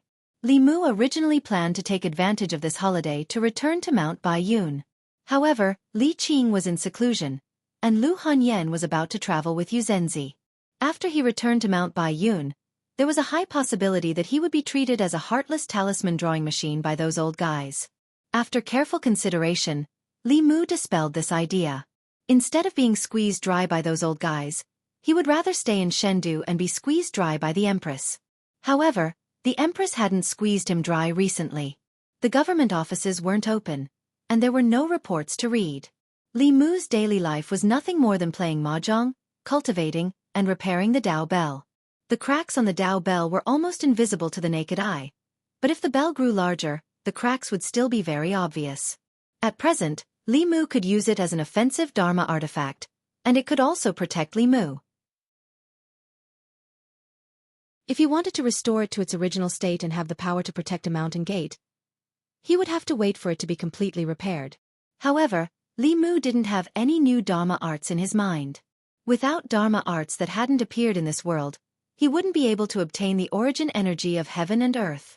Li Mu didn't know of any other methods to obtain the origin energy of heaven and earth. He could only put this matter aside for the time being, and leave the Dao bell by his side for the time being. Even if he didn't have any new Dharma arts, the Dao bell would be able to repair itself within 10 years. Li Mu walked out of Changle Palace, patted the Dao bell on his shoulder, and said, "You can only stay by my side for a while longer." The Dao bell buzzed in response. Li Mu suddenly looked ahead and saw a figure slowly walking toward Changle Palace. Judging from the figure, it seemed to be a woman. She was wearing a black cloak and a black bamboo hat, and her aura was obscure as she walked slowly to the entrance of Changle Palace. She looked at Li Mu, who was standing at the entrance of Changle Palace, and asked, "What's your name?" Li Mu sized her up and said, "Li Mu." The woman in black nodded slightly and then asked, "Little Li, is Her Majesty in Changle Palace?" Chapter 398. Changle Palace. Li Mu already knew the identity of the woman in black. She was the commander of the Chrysanthemum Guards, the Orchid, Bamboo, and Chrysanthemum Guards. Li Mu had never seen her before. According to the title of Commander of the Internal Guards, Li Mu should call her Lady Chrysanthemum. The Chrysanthemum Guards were the Empress's external intelligence organization. They were responsible for monitoring the movements of the Ghost Realm, the Demon Nation, the Demon Sect, and other powerful enemies of the Great Zhou. It was said that many of the Chrysanthemum Guards had infiltrated these forces and were important spies for the imperial court. Zhou looked at the woman in black and asked, "You suddenly returned to Chengdu. Did the Demon Sect make a big move?" The woman in black glanced at Li Mu and said to Zhou, "Your Majesty, this is a matter of great importance. If it is not handled well, it will be a catastrophe for the Great Zhou and even the entire righteous path." Zhou understood her meaning and said, "He is one of us. If you can tell me something, you can also tell him." The woman in black didn't expect the Empress to trust a man so much, but she didn't dare to question the Empress. She looked away from Li Mu and said, "Your Majesty, the Demon Sect found the Demon Emperor White Emperor's cave." The Empress, who had always been indifferent, showed a serious expression when she heard this news. She asked, "Is the news true?" The woman in black nodded and said, "One of my spies risked exposing his identity to spread this news. The Demon Sect has been searching for the White Emperor's cave for hundreds of years. Recently, they made a major breakthrough and confirmed the approximate location of the White Emperor's cave." "What Demon Emperor White Emperor?" Li Mu was confused and couldn't help but ask, "Your Majesty, who is Demon Emperor White Emperor? What happened to his cave?" The woman in black looked at Li Mu and frowned. "Which commander do you work for? How can you be so unruly? Is this a place where you can interrupt?" Li Mu pursed his lips. If it wasn't for the Empress's serious expression, he wouldn't have interrupted even if she asked him to. He said to the Empress, "Your Majesty, Lady Chrysanthemum and you have important matters to discuss." "I will leave first." Zhou said, "Come back." Li Mu, "This is not the place for this subject to interrupt. This subject should leave first. Stop fooling around." Zhou rubbed her eyebrows helplessly. She looked at the woman in black and said, "When you see him in the future, treat him like you see me. Don't say those words again." The woman in black stared blankly at Li Mu. The shock in her heart could not be any greater. Had His Majesty's trust in this person reached such a level? After regaining her senses, she lowered her head and said in a deep voice, "Yes." Zhou Yi looked at Li Mu again and explained, Demon Emperor by D was a powerful demon 3,000 years ago. His cultivation had reached the 9th realm. Today, most of the major demon clans' orthodoxies were passed down from him. Thus, he was respectfully called Demon Emperor by the demon clans. Although the Demon Emperor passed down the demon orthodoxies, he had no direct disciples. His lifespan ended, and after he died, no one inherited his cave abode. By D, Demon Emperor, powerful demon. Li Mu still could not imagine how powerful he was with such words. It was only when the Empress mentioned the 9th realm that Li Mu realized that this demon was actually so powerful. In Li Mu's eyes, the 7th realm was already very powerful. The Empress could teleport, plant flowers, and even chase him into his dreams to beat him up. These were only the abilities of the 7th realm. How powerful would the legendary 9th realm be? But when he thought about how even someone as powerful as the 9th realm only had a lifespan of 300 years, Li Mu felt that it was not that interesting anymore. Powerful cultivators who could reverse yin and yang and mediate destiny would be embarrassed to tell others that they were immortal cultivators if they did not live for thousands of years.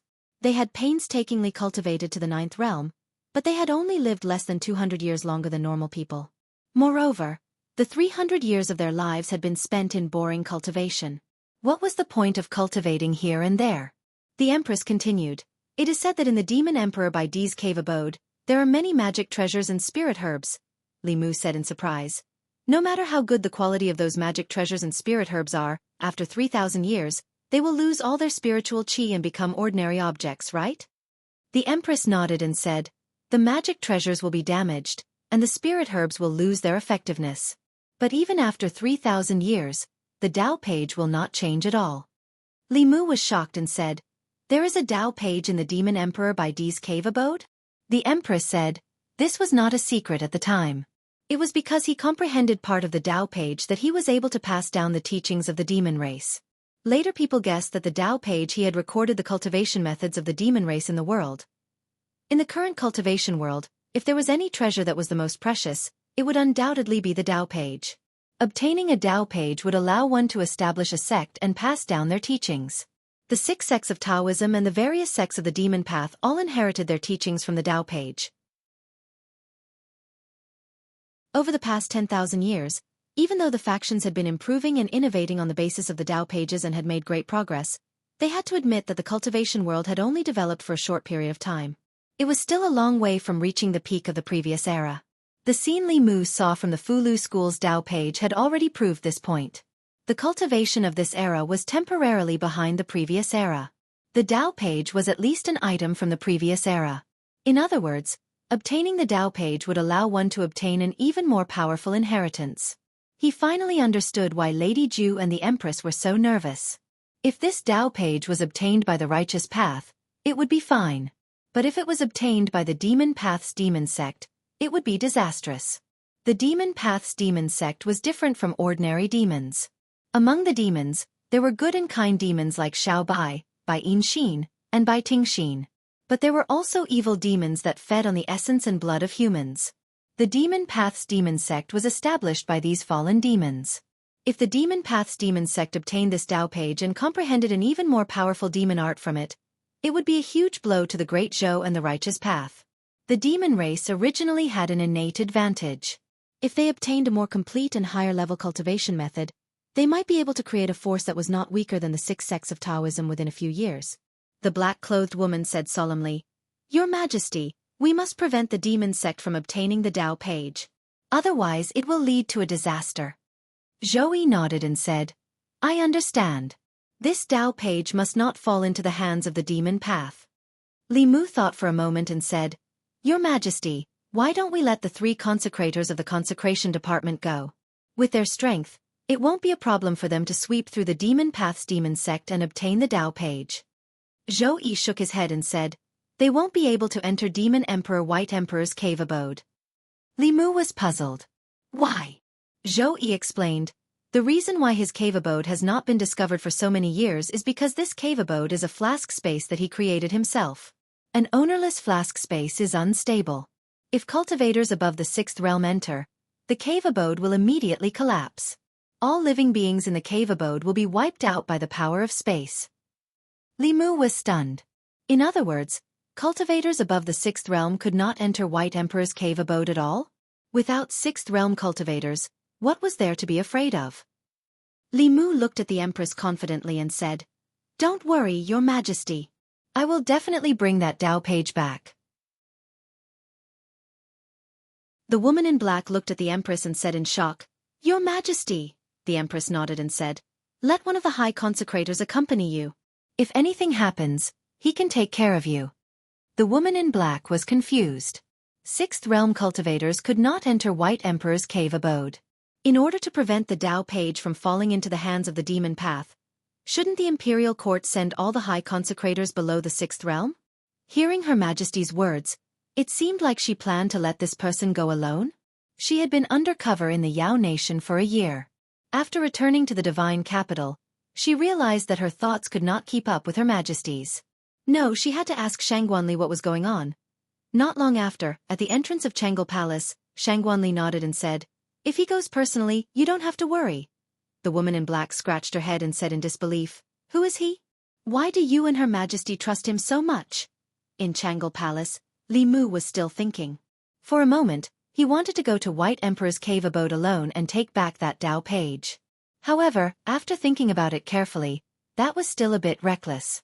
Although he was confident in his own strength, he had to be careful on the path of cultivation. He could not underestimate others. If he failed miserably, he would die without even a chance to regret it. Moreover, the Yao sect had planned this for hundreds of years. If they did not send out all their elites for this operation, he might not be able to handle it alone. His beautiful life had just begun. Thinking of Lu Hanyan, Li Qing, Wan Wan, Xiaobai, the Empress, he decided to play it safe. This time, he planned to bring all the high consecrators at the peak of the 5th realm with him. In addition, he also wanted to borrow some people from Fu Lu School to ensure that nothing went wrong.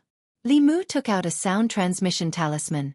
After Lu Hanyan went to White Cloud Mountain, she would probably return this talisman to Xian Jizi. He did not know what Xian Jizi was busy with. Li Mu urged the talisman several times, but there was no response. White Cloud Mountain.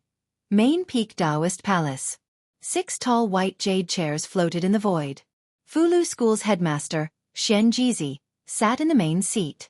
The other 5 chairs were occupied by 4 men and 1 woman. They were all phantoms. The only middle-aged woman said, "Congratulations, fellow Daoist Xian Jizi. You have gained a beloved disciple. I will prepare a generous gift for the disciple acceptance ceremony." A middle-aged man beside her said, "I also want to congratulate fellow Daoist Yuzenzi for ascending to transcendence. Fu Lu School has gained another powerhouse." Xian Jizi cupped his hands and said, "Thank you, fellow Daoists." Then, as if he sensed something, he said to the crowd, "Please wait for a moment." He stretched out his hand. A white light flashed in his palm, and a wooden box appeared. Xian Jizi inserted his magic power and asked briefly, "Junior brother, what's the matter?" In Changle Palace, Li Mu contacted Xian Jizi several times, but there was no response. Just as he was about to give up, Xian Jizi's voice finally came from the wooden box. Li Mu cleared his throat and said, "There is a very important matter. This matter concerns the foundation of Fu Lu School. The Imperial Court has received accurate news that the Demon Path's monster sect has discovered Monster Emperor White Emperor's cave abode. There is a Dao page in the cave abode. I have to get it and not let the Demon Path get it. Senior brother, remember to send a few peak manifestation realm elders over. Remember not to tell anyone about this. Monster Emperor White Emperor. Leave behind the cave abode. The Dao page." In the Dao Palace, the phantoms of the other 5 headmasters were stunned. Xian Jizi was extremely regretful. The matter of the Dao page was extremely important. He should have waited for these people's phantoms to dissipate before contacting Li Mu. In Changle Palace, Li Mu saw that Xian Jizi did not speak and frowned. "Senior brother, this is a great opportunity to realize your dream of revitalizing Fu Lu School. Can you punch the South sect, kick the North sect, lead Xuanzong, make the Pill Cauldron and Spirit Array sects submit to you and become the head of the 6 Daoist sects? It all depends on this. Senior brother, say something." There was suddenly no sound from the voice transmission box. Li Mu turned it over and looked at it. He was puzzled. Strange, Why is there no sound? Is there no signal here? In the Dao Palace of the main peak of Baiyun Mountain, Xianjizi looked at the unfriendly gazes of the 5 people, and an awkward expression appeared on his face. Fellow Daoist Xianjizi, you really are a good headmaster of Fulu School. Fellow Daoist, you have big dreams. Humph. The other 5 headmasters looked at Xianjizi and mocked him. Xianjizi looked at them and suddenly waved his sleeves. A spiritual energy storm swept out, and the 5 primordial spirit phantoms were instantly blown away. Then, Xianjizi stood up and said in a low voice, "All 5th realm elders of the various peaks, come to the Dao Palace of the main peak to see me." His voice soon echoed throughout the entire White Cloud Mountain.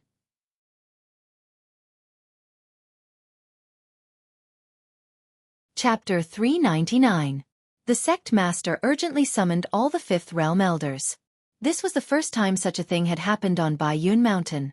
For a moment, all the creation realm elders in the sect, whether they were writing talismans or cultivating in seclusion, immediately stopped what they were doing and left the various peaks to head to the main peak. At the same time, above the East Sea, in the Xuanzong Ancestral Court, there were dozens of streams of light flying towards the highest peak from several mountains that were hanging upside down in the air. In a certain country in the southwest of the ancestral state, in the ancestral court of the Pill Cauldron sect, all the creation realm elders in the sect had just been urgently summoned by the sect master. The South sect, North sect, and Spirit Array sect also did the same. For these 5 sects, Xianjizi's dream was not worth mentioning. Which of the 6 Daoist sects did not want to unify Taoism? Everyone was polite on the surface, but in reality, everyone wanted to ride on the heads of others. In comparison, the Dao page that the Demon Emperor Bai Di once possessed was the most important thing. Although what was recorded on that page might only be the cultivation methods of the demon clan, all methods were one, and the great path was the same. Human cultivators might be able to comprehend something from it. Taking a step back, even if the Dao page was useless to human cultivators, it was a supreme treasure to the demon race. It could even be said that whoever obtained the Dao page would obtain the demon race. Even if they could not obtain it, they could not let the demon path obtain it. Changle Palace. Li Mu and Xianjizi were speechless for a long time after their second conversation. He originally wanted Xianjizi to keep it a secret. Now, all the 6 Daoist sects knew that the demon path and the demon path had found clues to the White Emperor cave abode. These sects would definitely not stand by and watch. The competition suddenly increased by many times. Xianjizi was old and the sect master. Li Mu had to give him some face and did not say anything. Although it was best for their own people to obtain the Dao page, it was more important that it did not fall into the hands of the demon path.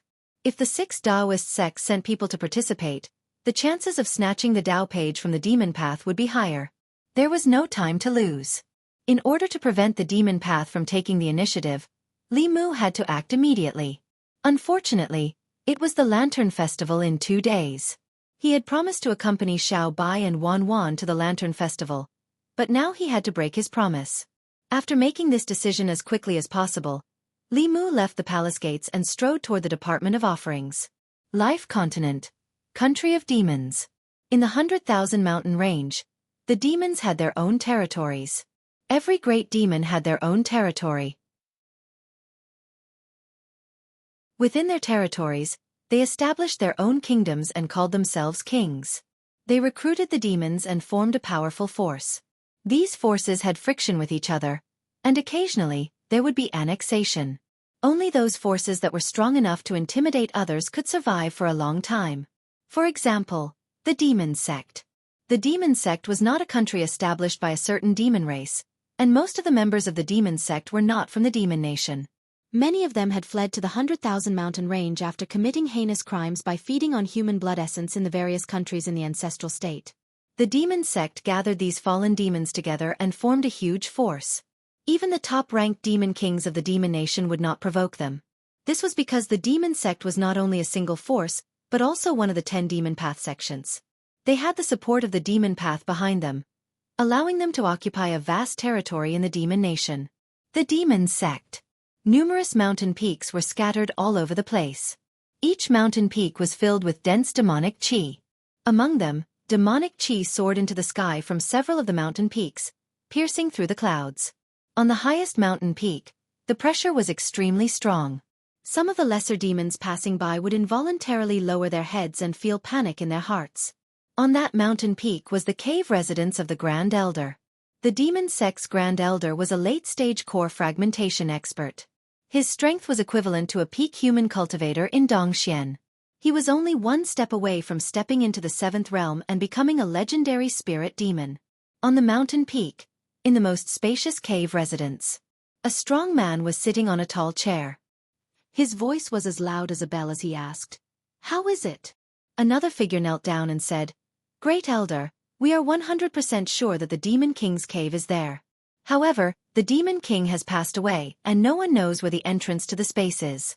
It will take some time to find the entrance to the cave."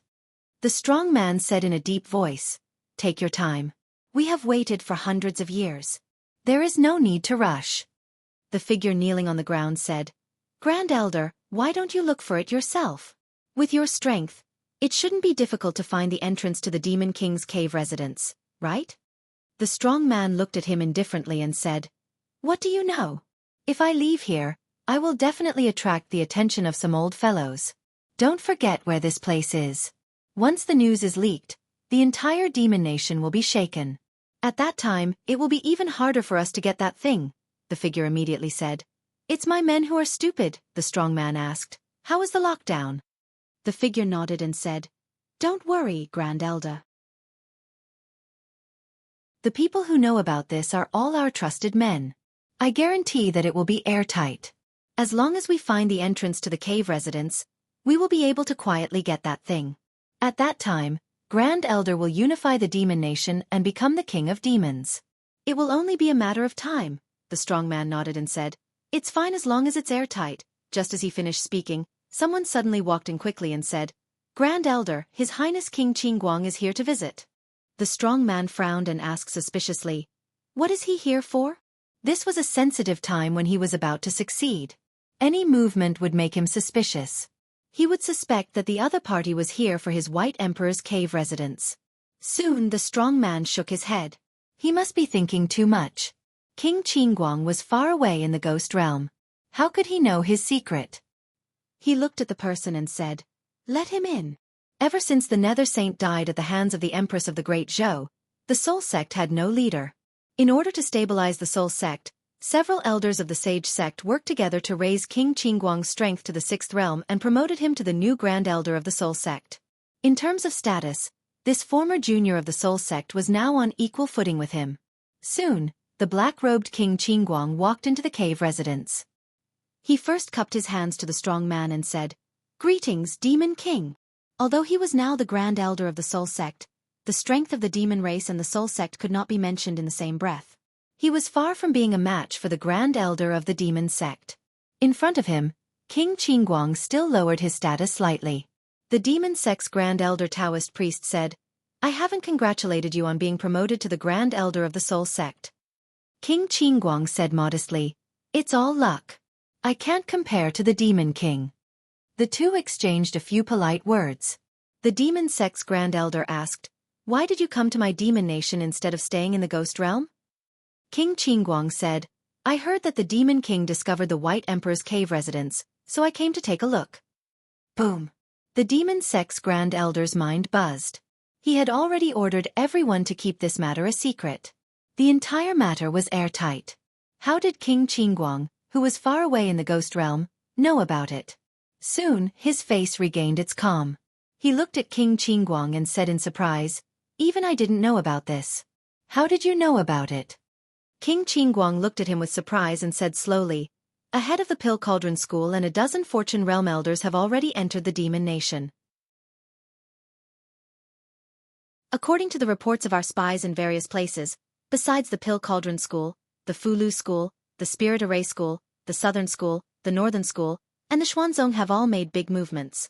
Their target seems to be the Demon Nation. The Great Zhou's consecrated department has been moving frequently recently. There must be some scheme. If they're not here for the White Emperor's cave residence, could it be that they're here to pacify the Demon Nation and eradicate the Demon Sect?" The Demon Sect's Grand Elder's face sank. After a long time, he took a deep breath and looked at a figure behind him. He gritted his teeth and said, "This is what you meant by airtight?" The demon cultivator fell to his knees with a thump, his body shaking like a sieve. How was this airtight? It was simply leaking air everywhere. At this moment, he also didn't know how this matter that was supposed to be top secret was suddenly known by everyone. Could it be that there was a traitor among them? P.S. This chapter is a little short. The reason is that I haven't finished writing the following plot. There are many ideas, but it's not easy to string them together and make them interesting. If the second update isn't up by 11:30, then it isn't. I'll update when the ideas are smoothed out.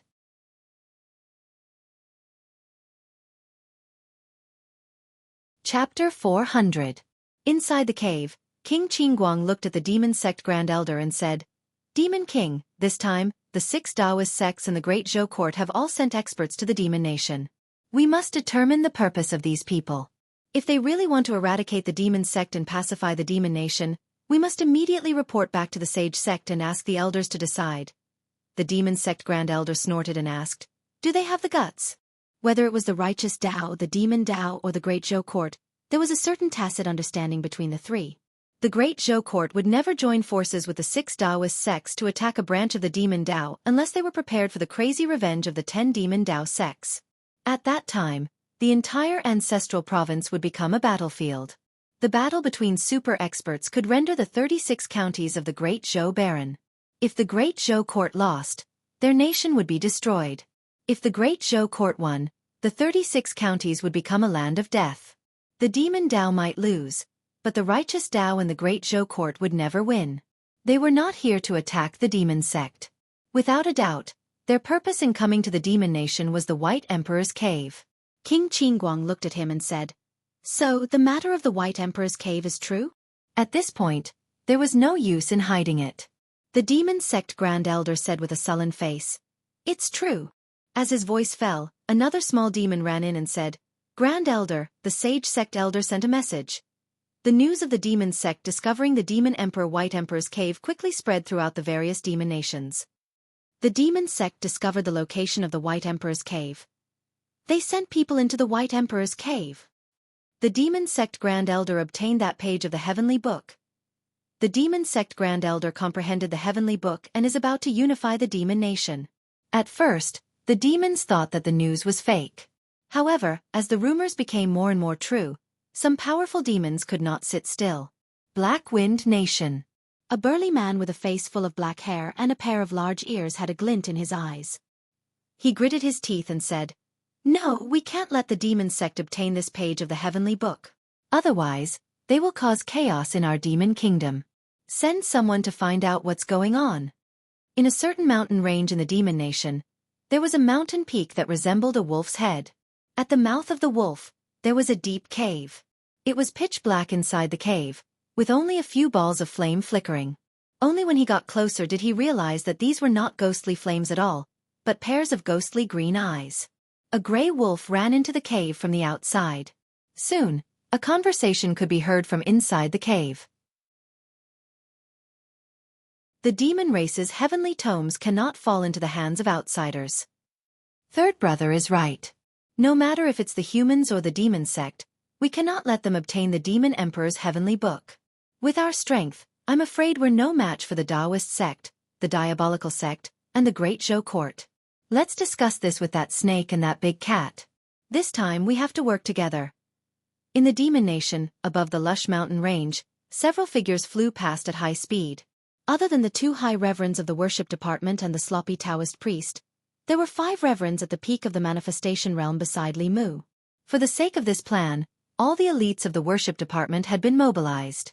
Among them, the 5 reverends at the peak of the 5th realm had entered the White Emperor's cave abode with Li Mu. The sloppy Taoist priest and the 2 high reverends were there to protect their safety. The demon nation was not the Great Zhou. There were countless great demons in it, and it was also the lair of the diabolical sect and the demon sect. Danger lurked in every corner. Whether or not they could obtain the treasure was one matter, and whether or not they could leave this place safely after obtaining the treasure was another matter. Within the demon nation, there were many towering mountains and steep ridges, and very few plains. As he flew over, Li Mu could feel the soaring demon chi from many of the mountain peaks. Among them, there were many 4th and 5th realm demons. There were even 1 or 2 6th realm demons. In the Great Zhou, 5th realm demons could be called demon kings, and 6th realm demons could be called demon emperors. But here, only 6th realm great demons could be called demon kings. As for demon emperors, it was an honorific that belonged to only one person. Demon Emperor Bai Di was a powerful demon from 3,000 years ago. Before Bai Di, most demons did not know how to cultivate. They relied on their instincts to breathe in spirit qi. Although it was not difficult for such a primitive cultivation method to give birth to spiritual intelligence, it was extremely difficult for powerful cultivators to appear. Bai Di was the first 9th realm great demon. Not only was his own cultivation extraordinary, but he also passed down cultivation methods to many demons. After Bai Di, the demons obtained cultivation methods and began to rise rapidly. They even established the demon nation and ruled separately from the human race until now. It was said that Bai Di only passed down the basic cultivation methods of the demons. The true great supernatural power of the demons still existed in the heavenly book in Bai Di's hands. As long as one could obtain the heavenly book, they would be able to grasp the supreme cultivation secrets of the demons. The Tao scripture of the Taoist sect was called the Heavenly Book by the demons. Others might have other names, but in the eyes of the Taoist sect, no matter if it was the demon Tao, the ghost Tao, the demon Tao, or the Buddhist Tao, they were all Taos. There was nothing wrong with calling it the Tao scripture. Li Mu and the others swaggered across the sky, encountering quite a number of demons blocking their way. However, when they saw the formation of the group, they fled far away without even thinking about it. Later, Li Mu simply asked the 2 high priests to release their auras. Since then, no more demons dared to jump out. Although they were few in number, only 9, these 9 people could destroy most of the demon nations here. Li Mu took out a compass and looked at the needle on the compass. It pointed to a mountain peak on the left and said, "There." The group flew another 50 miles to the left and landed on a mountain peak. On the open space on the mountain peak, Hyun Jinko walked over with a smile and said, "Junior brother, you're finally here." The few figures behind him also walked forward and bowed. "Greetings, Martial Uncle Ling Jizi." Mount Baiyun was closer to the demon nation, so the people from Fulu School had arrived earlier than Li Mu. However, they did not know the exact location and could only wait for Li Mu to arrive first. No need for formalities. Li Mu waved at the elders and looked to the side, saying, "Daoist Miao Dun is also here." Hyun Jinko revealed a helpless expression. Although the other 5 sects knew about the White Emperor's cave abode, only Li Mu knew its exact location. Even if they arrived at the demon nation, they could only look around like headless flies. Never in his wildest dreams did he expect to meet people from the profound sect here. After Xuanzong's Miao Dun saw them, she insisted on traveling with them. He could not shake her off no matter how hard he tried. In the end, he could only give up. A middle-aged Daoist nun holding a horsetail whisk walked over and smiled at Li Mu, saying, "Long time no see. Fellow Daoist, you're not the same as before." When she first met Li Mu, he was still a lowly constable in Yangqiu County with a weak cultivation. After more than a year, he had already advanced to the fortune realm and became a second-generation disciple of Fulu School. His status was the same as hers. Li Mu smiled and said, "Daoist Miao Dun is still as elegant as ever." The middle-aged Daoist nun smiled and said, "Fellow Daoist, you're also looking for the White Emperor's cave abode, right? Why don't we go together?" There was only one Dao page.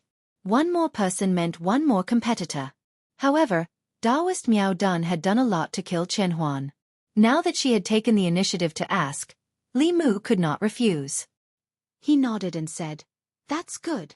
Daoist Miao Dun glanced at Hyun Jinko and said, "Your junior brother is much stronger than you." Hyun Jinko shook his head and said, "Since junior brother says so, let's go." After all, Li Mu was still the main person in charge of this matter. Xuanzong and Fulu School, although one was in the east and the other in the north, they were both in the Great Zhou. Their relationship was closer than the other sects, so he could not keep refusing. Li Mu was convinced by Zhu Wei's ability to gather information. Apart from bringing news of the White Emperor's cave abode, she also gave Li Mu the specific location. After meeting up with Hyun Jinko and the others, the group of nearly 20 people quickly flew towards the heart of the Yao Kingdom. 2 hours later, the group arrived in the sky above a valley. The slovenly Taoist priest suddenly said, "Stop." The next moment, he rolled up his sleeves and said, "Retreat." Almost instantly, the two high priests, Hyun Jinko and Miao Dun, reacted. They each took a few people and retreated out of the valley. Several powerful attacks came from all directions of the valley. The space where Li Mu and the others were just now fluctuated violently. Just the aftermath alone was enough to flatten the surrounding mountains. If Li Mu and the others were still in their original positions, the high priests and the Fifth Realm elders of Fulu School and Xuanzong would probably be instantly destroyed. The Dongxian experts would also be seriously injured. The next moment, four powerful auras rose from the valley. One of them was emitting a ghostly aura. He was slightly weaker than the Nether Saint, but he was still a Sixth Realm expert. The other person was a muscular man. His demonic aura soared into the sky. His aura was also very terrifying. Li Mu sensed that he seemed to be even stronger than Hyun Jinko. As for the other two, one was an unusually handsome man. The other was shrouded in a cloud of fog. His face could not be seen, but from their auras, these two were undoubtedly Sixth Realm experts. Hyun Jinko looked at the muscular man with a serious expression. He said, "Demon Sect Grand Elder." The man looked at the group with a fierce gaze. His voice was loud as a bell. He said sternly, "This is not a place where you can come. Go back to where you came from." The slovenly Taoist priest crossed his arms and said disdainfully, "Little cat, what are you being so arrogant for? There are only 4 of you and 5 of us. Why don't we fight? Whoever loses can get lost." The 4 Sixth Realms on the other side were undoubtedly from the Devil Sect. Judging from their characteristics, they should be from the Soul Sect, the Demon Sect, the Mirage Sect, and the Meizong Sect respectively. It was obvious that the Devil Sect had attached great importance to the Demon Emperor's cave residence this time. While the two sides were in a stalemate, Li Mu suddenly felt a gaze from the opposite side fall on him. He looked across and saw a few figures standing behind the handsome man. One of them was a woman who was glaring at him with a ferocious look in her eyes. It was as if she wanted nothing more than to skin him alive.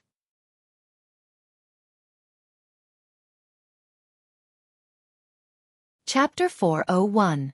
Seeing Phantom Princess, Li Mu recalled the rope that the Empress had given him. Then, he recalled some scenes that were not suitable for children. If it wasn't for that teleportation talisman, this demon would have become Li Mu's captive. Now, the 2 short swords that he had seized from her were still in Li Mu's storage space.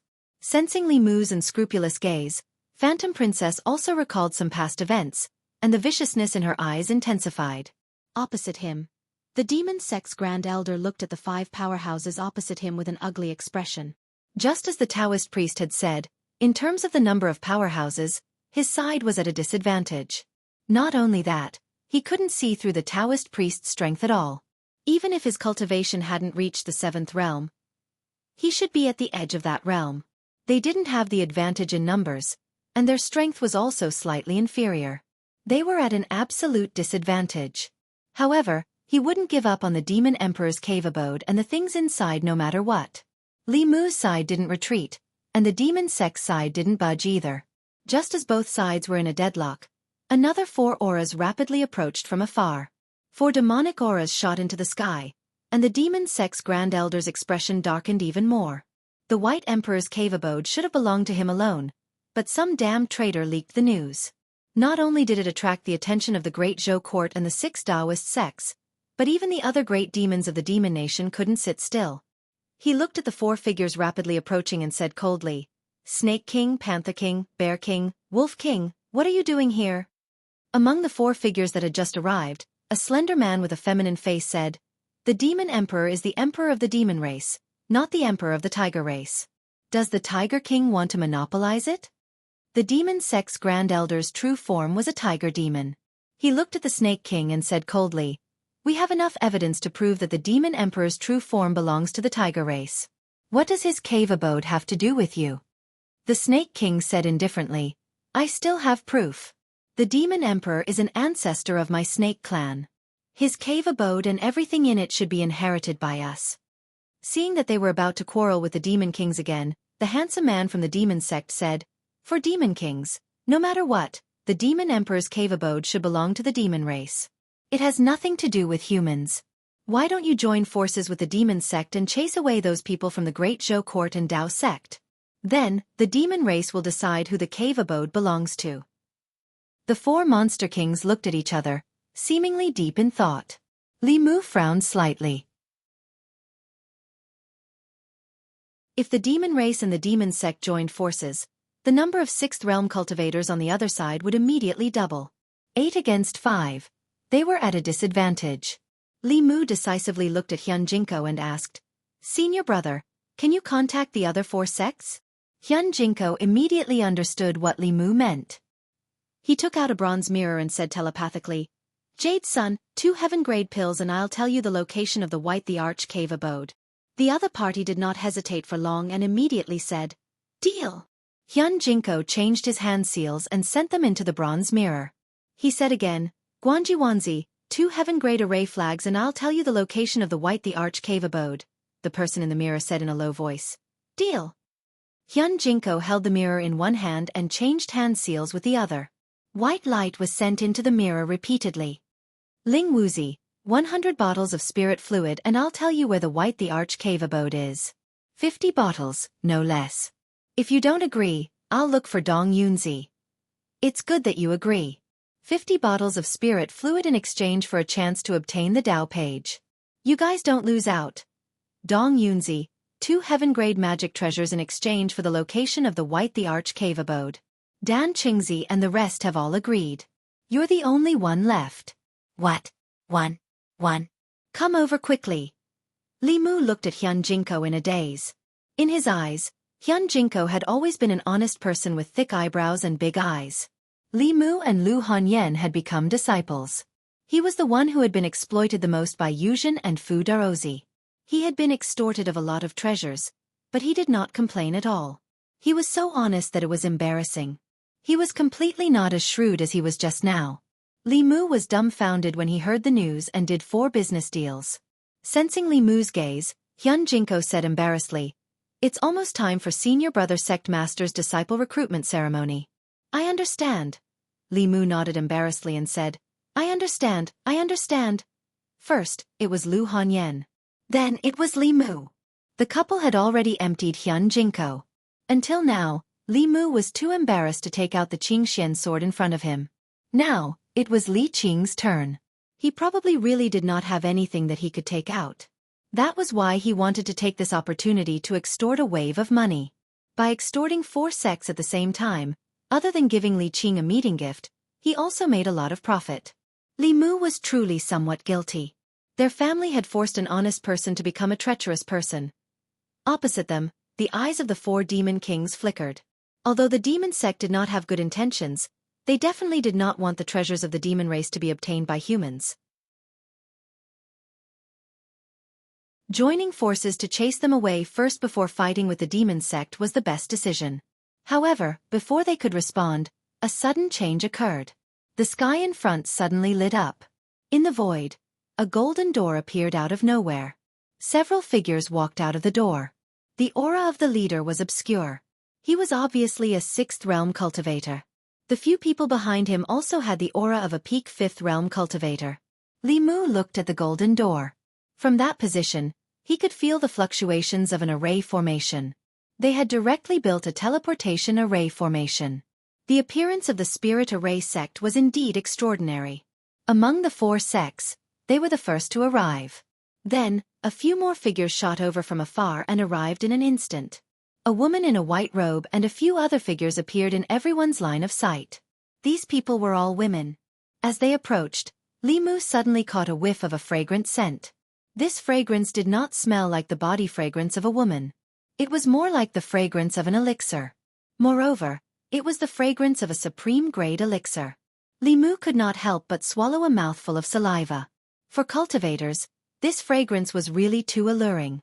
Without a doubt, these people were the powerful cultivators of the Elixir Cauldron sect. Then, a few more figures descended from the sky. These people were all men. They wore Daoist robes, but they did not look elegant at all.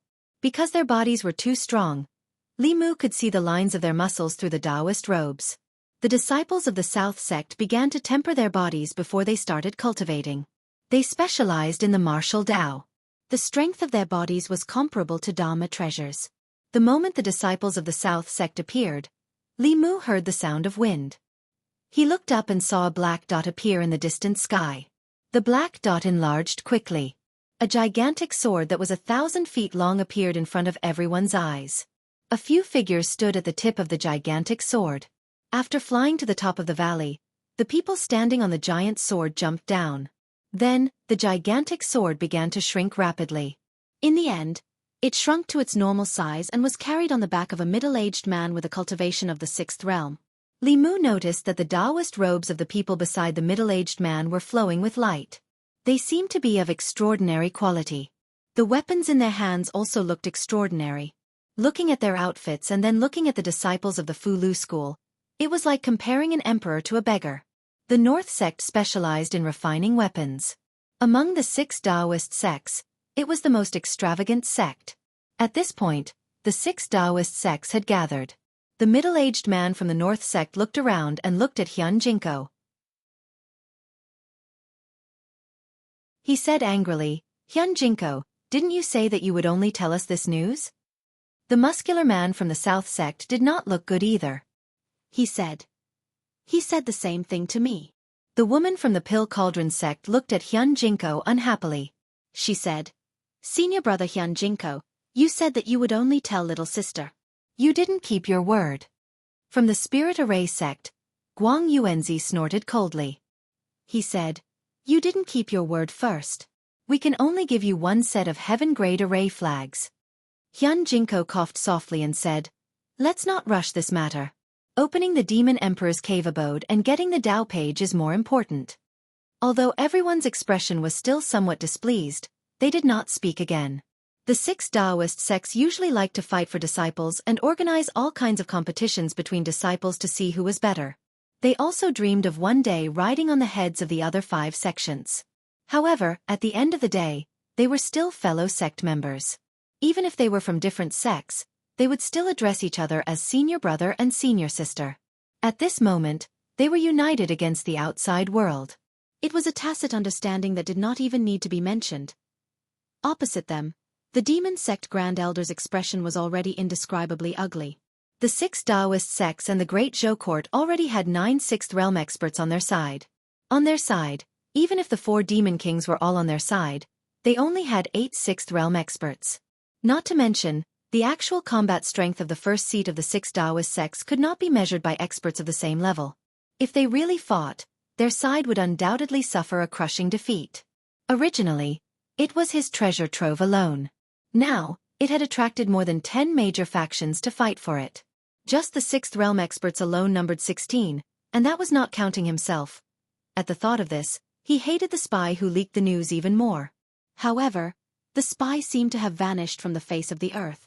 No matter how he searched or calculated, he could not find any trace of the spy. After the people from the other 4 sects arrived, the atmosphere became awkward once more. Although the 6 Daoist sects and the Great Zhou Court were the strongest among the factions, no matter whether they wanted to make a move against the Demon sect or the 4 Demon Kings, the other factions would not stand by and watch. If they really fought, neither side would gain any advantage. The slovenly Taoist priest looked at the Demon sect Grand Elder and asked, "Little Tabby Cat, what do you say now?" The Demon sect Grand Elder remained silent. It was impossible for him to monopolize the Demon Emperor's cave abode. However, he was also unwilling to give it up. The demon sect had searched for that cave abode for several generations of elders, spanning hundreds of years. How could he let others obtain it? At this moment the Snake King spoke. "Now that things have come to this, I'm sure everyone will be unwilling to leave and stay. Why don't everyone rely on their own abilities? After entering the Demon Emperor's cave abode, the heavenly book will belong to whoever obtains it."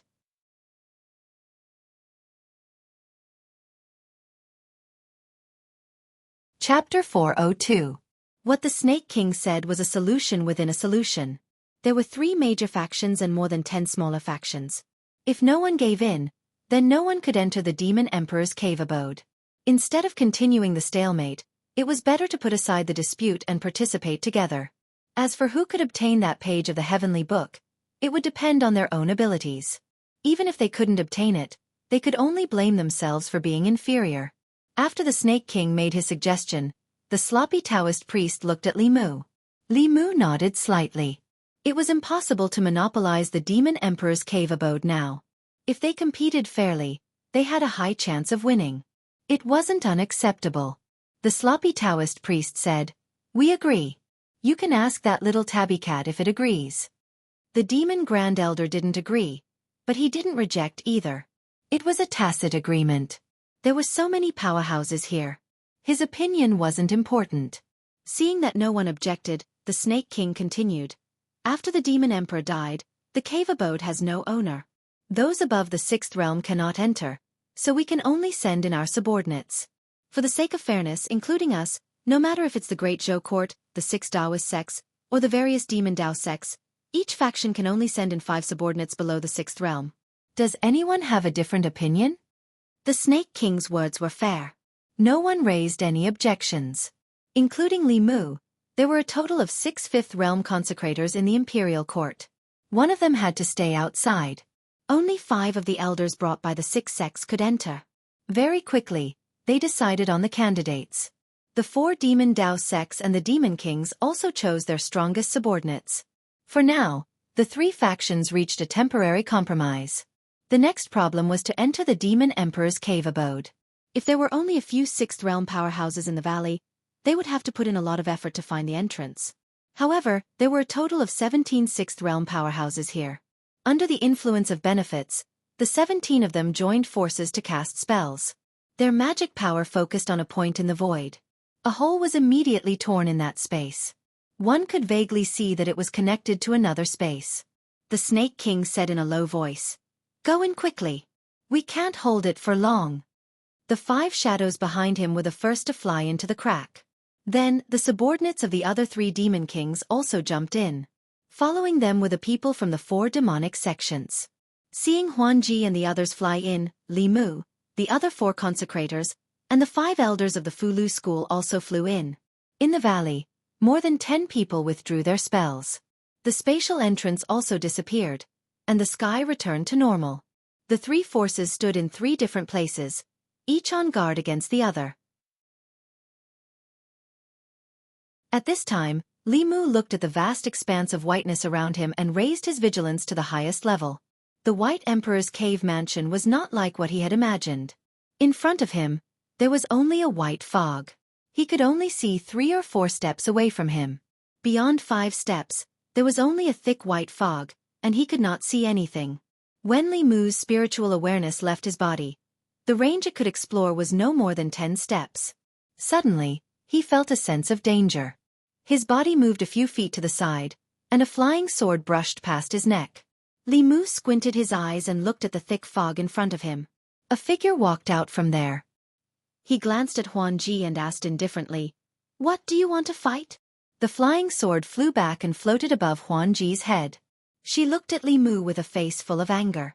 Just as she was about to activate the flying sword to attack again, the people beside her advised, "Lord Huanji, finding the heavenly book is more important." Huanji took a deep breath and glared fiercely at Li Mu again. Then, she turned and disappeared into the thick fog. The Fox clan clearly distinguished between kindness and hatred. They would not refuse to repay kindness, nor would they not take revenge. It was not easy for her to persuade her father to leave the demon country and complete the mission alone. At that time, she was heroic and heroic. She vowed to prove her ability to her father. Then, she met Li Mu. Li Mu gave her the first setback in her demon life, and it was during her first mission. This kind of blow made her depressed for a few months, and she couldn't recover from it. Towards this human who ended her first mission and humiliated her, if she did not return the humiliation 100 times over, she would live in humiliation for the rest of her life. However, for now, finding the heavenly book was more important. 3 days later, the experts outside would open this space again. As long as she found the heavenly book, she would have enough time to take revenge. Huanji had just provoked him to fight, but she left irresponsibly. The situation in the thick fog ahead was unknown, so Li Mu could not chase after her. The demon path people who came in first, the Demon King's subordinates, were nowhere to be found. Beside Li Mu, the leading elders of the other 5 sects cupped their hands and said, "Martial Uncle Ling Jizi, we will also go elsewhere to search." Although the 6 sects were close, they each represented their own interests. After entering the Demon Emperor's cave, they scattered and searched on their own. Li Mu finally looked at the 5 people from the Fulu school and asked, "What about you?" The leading Taoist priest said, "Before we came, the sect master said that we will listen to Marshal Uncle Ling Jizi's command in this operation." Li Mu nodded and said, "That's good. The situation here is unknown. If we move together, we can take care of each other." The Demon Emperor's cave was very different from what Li Mu had imagined. It was all white and there was no sense of direction. They did not know how big this space was and where should they find the Dao page? Could it be that they had to search around like headless flies? At this time, the leading elder of the Fulu school took out a piece of Fulu from his sleeve and handed it to Li Mu, saying, "The sect master asked me to give this to Marshal Uncle. He said that this piece of Fulu will lead us to the location of the Dao page." "Why didn't you say so earlier?" Li Mu glanced at him, took the piece of Fulu, and threw it into the air. The piece of Fulu turned into a paper crane and slowly flapped its wings, flying to the left. Li Mu and the others followed the paper crane. While being vigilant of their surroundings, they slowly moved forward. In the thick fog not far ahead, an elder of the North sect took out a compass from his chest. After inserting his Fa Li, the compass needle spun rapidly and stopped after a while. At this time, the compass needle was pointing in the same direction as Li Mu and the others. In another direction, the 5 people of the Spirit Array sect followed behind a small flag in the air and silently moved forward. Although the elders of the 6 sects were separated and did not travel in the same direction, if they were to extend their route, they would find that sooner or later, they would meet at a certain place. At the same time, the 10 people of the Meizong sect and the Mirage sect, under the guidance of Huan Ji, were still heading in the same direction. Li Mu slowly walked in the thick fog. Besides the footsteps of a group of people, he could not hear anything else. Dead silence. All he could feel in this space was a deathly stillness. There were no living creatures here. The ground was bare. Not to mention trees, there was not even a blade of grass or a flower. Other than the lack of living creatures, there was no spiritual energy in this space. This also meant that the Fa Li in their body could only be replenished with spiritual jades. Once the Fa Li in their body was depleted, the spiritual jades would also be used up. A cultivator at the peak of the 5th level would not be much stronger than a normal person. In this situation, all the sense of security that a cultivator had came from the Fa Li in their body. Li Mu reminded, "Everyone, be careful. Try to conserve your Fa Li as much as possible and avoid any unnecessary consumption of Fa Li." At this time, a consecrator of the imperial court who was leading the way suddenly stopped and said, "Lord Li, there is something in front." Li Mu took 2 steps forward. Indeed, in the thick fog ahead, he saw a black shadow. The black shadow was half the height of a person. It was squarish and motionless. It did not look like a living thing. Li Mu took a closer look and realized that it was a stone tablet. Along the way, other than the ground under their feet and the thick fog around them, the entire world was empty. This stone tablet was the first thing they encountered here. The consecrator stood in front of the stone tablet. As if he had discovered something, he said, "There are words on the tablet." The few of them took a closer look. Indeed, they found some marks on the stone tablet. However, those crooked marks were not in the common language of the Great Zhou. The group could not recognize a single word. Li Mu did not recognize it either. He only felt that the handwriting was somewhat familiar. He had seen Xiao Bai's handwriting before. It was very similar to this handwriting. If he guessed correctly, this should be the ancient language of the demon clan. As for the specific content of the tablet, he did not know. A consecrator took a few steps forward and said, "There are more in front. There are more here too. There are many more stone tablets in front. Why do I feel like these are gravestones?" The few of them continued forward. They realized that they seemed to have entered a forest of stone tablets. There were hundreds of densely packed stone tablets here. The images of the tablets were faintly discernible in the thick fog, making the already strange space even more strange. This made the group more cautious. They went around the stone tablets and continued forward slowly. However, even Li Mu did not notice that when they walked past the gravestones, some of the aura emitted from their bodies was attracted by the gravestones and entered the ground. In this space that had been dead for who knows how many years, their entry brought life to this place. At the same time, a few thousand steps to their left, Phantom Princess looked at the words on a stone tablet and read softly, "Spiritual Ape King's 7th Personal Guard. A handsome man beside her revealed a joyful expression and said, "According to the ancient records, the spiritual ape king was one of the 10 great demon generals under the demon emperor. This is indeed the demon emperor's cave." As soon as he finished speaking, Phantom Princess's expression changed. She said, "Be careful." Before the person could react, he suddenly felt something tighten around his leg. He looked down and saw a bone-like hand grabbing his ankle and pulling it down. The ground cracked open and he was directly dragged underground. After a violent spiritual energy fluctuation, the handsome man broke out of the ground. His face was extremely pale. He floated in the air. The position of one of his legs was empty.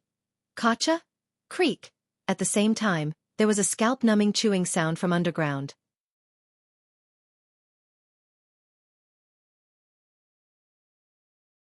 Chapter 403. Crunch. The handsome man had lost a leg. The sound of bones being chewed came from the ground. This made everyone, including Huan Ji, feel their hair stand on end. The Meizong and Mirage sect were mostly humans. They were different from the beasts that liked to eat raw food. When had they ever seen such a bloody scene? Soon, the sound of bones being chewed stopped. A skinny figure jumped out from the ground. It was a humanoid creature that looked more like an ape. Its body was only covered with skin and bones. There was nothing in its 2 empty eye sockets. Its withered hair was stuck to its head. The corner of its mouth was full of blood and minced meat. It looked quite terrifying. Huan Ji said with a pale face, "Demonic corpse. It has been thousands of years. How can there still be demonic corpses here?" The ape corpse emitted a thick corpse aura. It let out a roar and pounced towards Huan Ji. In another place, a 5th-level core formation demonic bear of the bear tribe covered his bloody broken arm. He looked at the black shadow that was biting his arm in the fog. He felt a chill in his heart. Although it was also a demonic creature, it had never been so cruel. It was different from those wild demonic bears. Its parents were demonic beasts. It was born with intelligence. It ate cooked meat and drank fruit juice. The thick smell of blood made him feel nauseous. At this time, the black shadow had finished biting his arm and pounced towards him from the fog. 100 steps behind him, several people from the demonic Dao and demon sect were attacking a demonic corpse that came out from the ground. In other places, the elders of the 6 Dao sects were also in a similar situation. A female elder of the Pill Cauldron sect looked at the wolf corpse that was pouncing towards her. She waved her hand and threw a pill into the wolf corpse's mouth. Sizzle. Green smoke came out of the wolf corpse's mouth. Soon, its entire body turned into a pile of powder. In another place, a bear corpse was pouncing towards the elder of the South sect. It was punched in the head and the bear corpse's head exploded. At almost the same time, a leopard corpse was killed by the sword array of the spirit array sect. At the place where Xuanzong was, lightning suddenly struck down from the fog and killed the 2 black shadows. On the northern sect side, a demonic corpse stretched out its sharp claws and stabbed at a northern sect elder. With a few crisp sounds, its claws broke. At the same time, its head was easily cut off by the northern sect elder's sword. Somewhere in the cave dwelling, Li Mu watched as the 2 monster corpses turned to ashes beneath the Fu Lu, a thoughtful expression on his face. Why would there be a strange demon corpse here? Although zombies lived longer than most races, it was impossible for them to live for more than 3,000 years. From the moment a corpse gained sentience, it had to re-enter the cycle of life and death. Furthermore, these demonic corpses looked extremely strange. Their strength was obviously not weak, and they were not weaker than a 4th realm flying stiff. However, they did not possess the simple intelligence of a flying stiff. Under normal circumstances, this was impossible. Unless they were strong cultivators above the 5th realm before they died. The strength of a strong cultivator's corpse would naturally be extraordinary. They had existed in the form of corpses in this cave dwelling for as long as 3,000 years. Perhaps the entrance of Li Mu and the others had stimulated them, causing them to mutate. This was the only reason that could explain why there were demon corpses that had lived for 3,000 years. Although these corpses were very old, they had only mutated for a short period of time. If the corpses buried under these stone tablets were the corpses of strong cultivators from the demon clan from 3,000 years ago, and because of the influx of living people, the process of mutating had accelerated, then Li Mu looked at the other stone tablets. Indeed, he saw that all the surrounding stone tablets had begun to shake violently. He looked at the people around him and said in a low voice, This place is strange. Everyone, be careful underground. Black shadows broke out from the ground under the stone steel. The thick corpse aura mixed with the smell of decay seemed to have diluted the surrounding fog a little. A Fulu school elder frowned and said, "Why are there so many demon corpses in the Demon Emperor's cave dwelling?" Li Mu shook his head and said, "Don't worry about that. Let's get rid of them first. Otherwise, more and more of them will gather. If we can use the Fulu, try not to exhaust your own mana." Yes. Hearing this, the Fulu school disciples and the high priests of the imperial court all launched their Fulu attacks.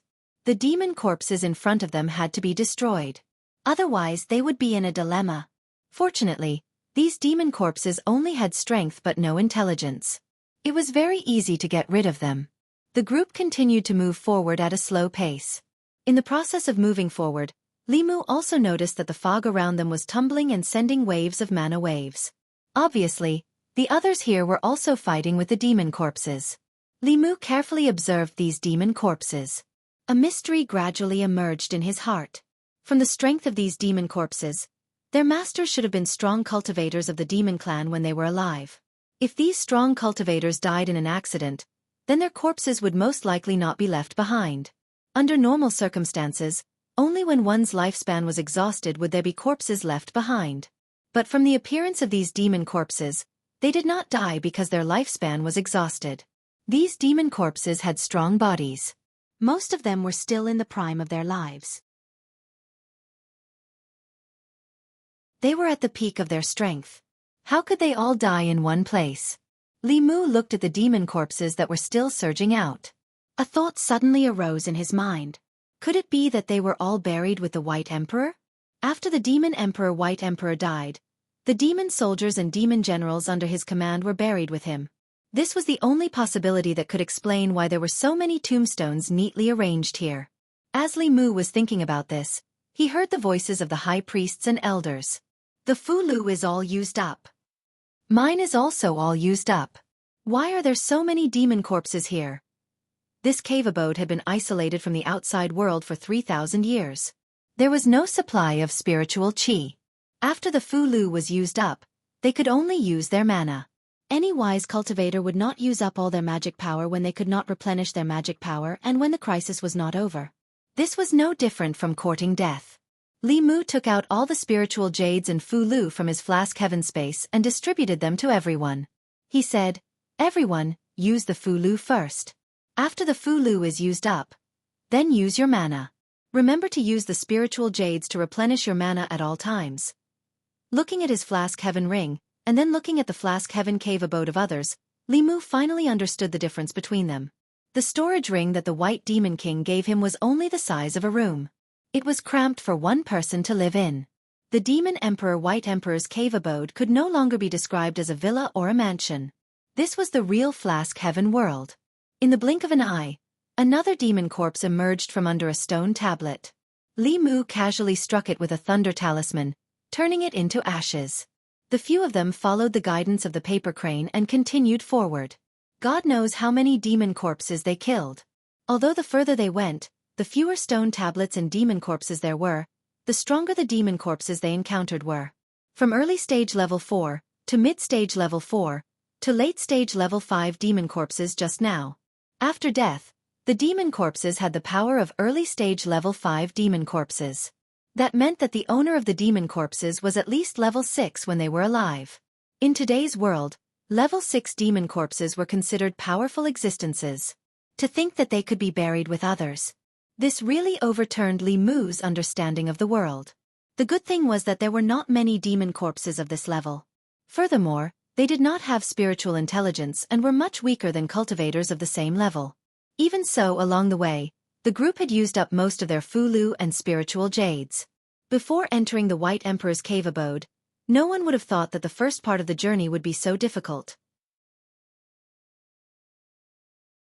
Only when there were no more stone tablets around them, and no more demon corpses jumping out did the group realize that they had arrived at a vast square.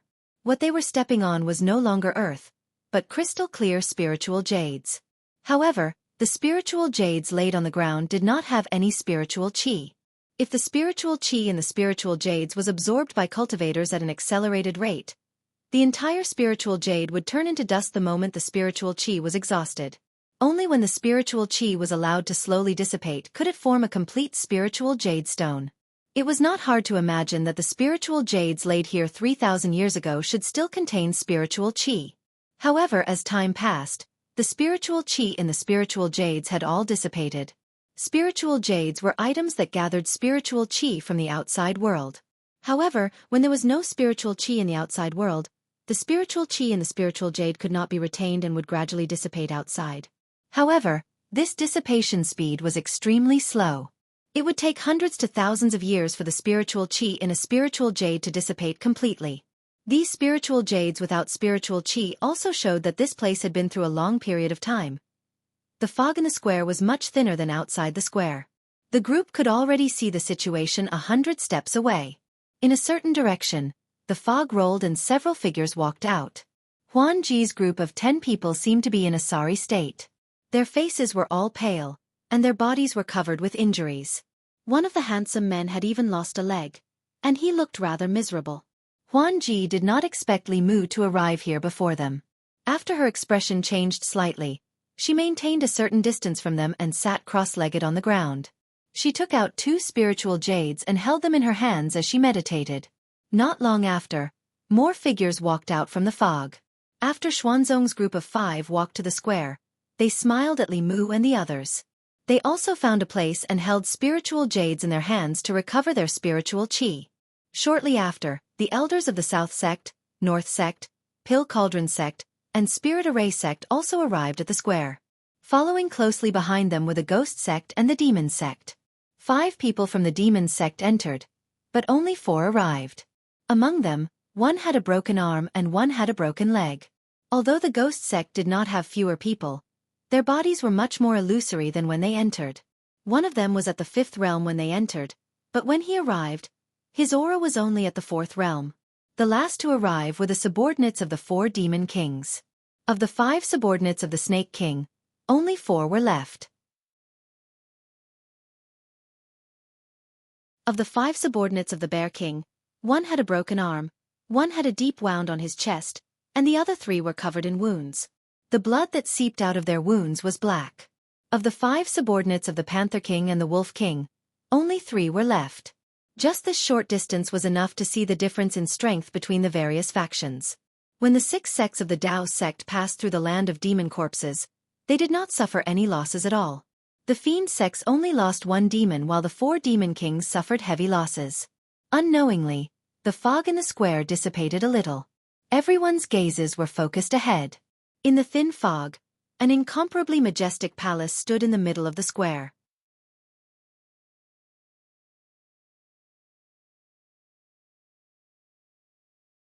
Chapter 404.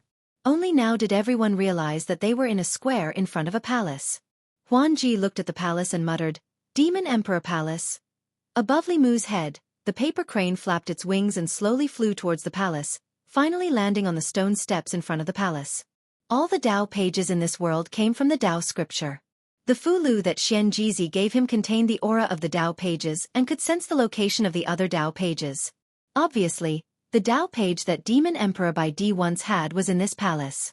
The compass in the hands of an elder of the northern sect trembled a few times and pointed towards the palace.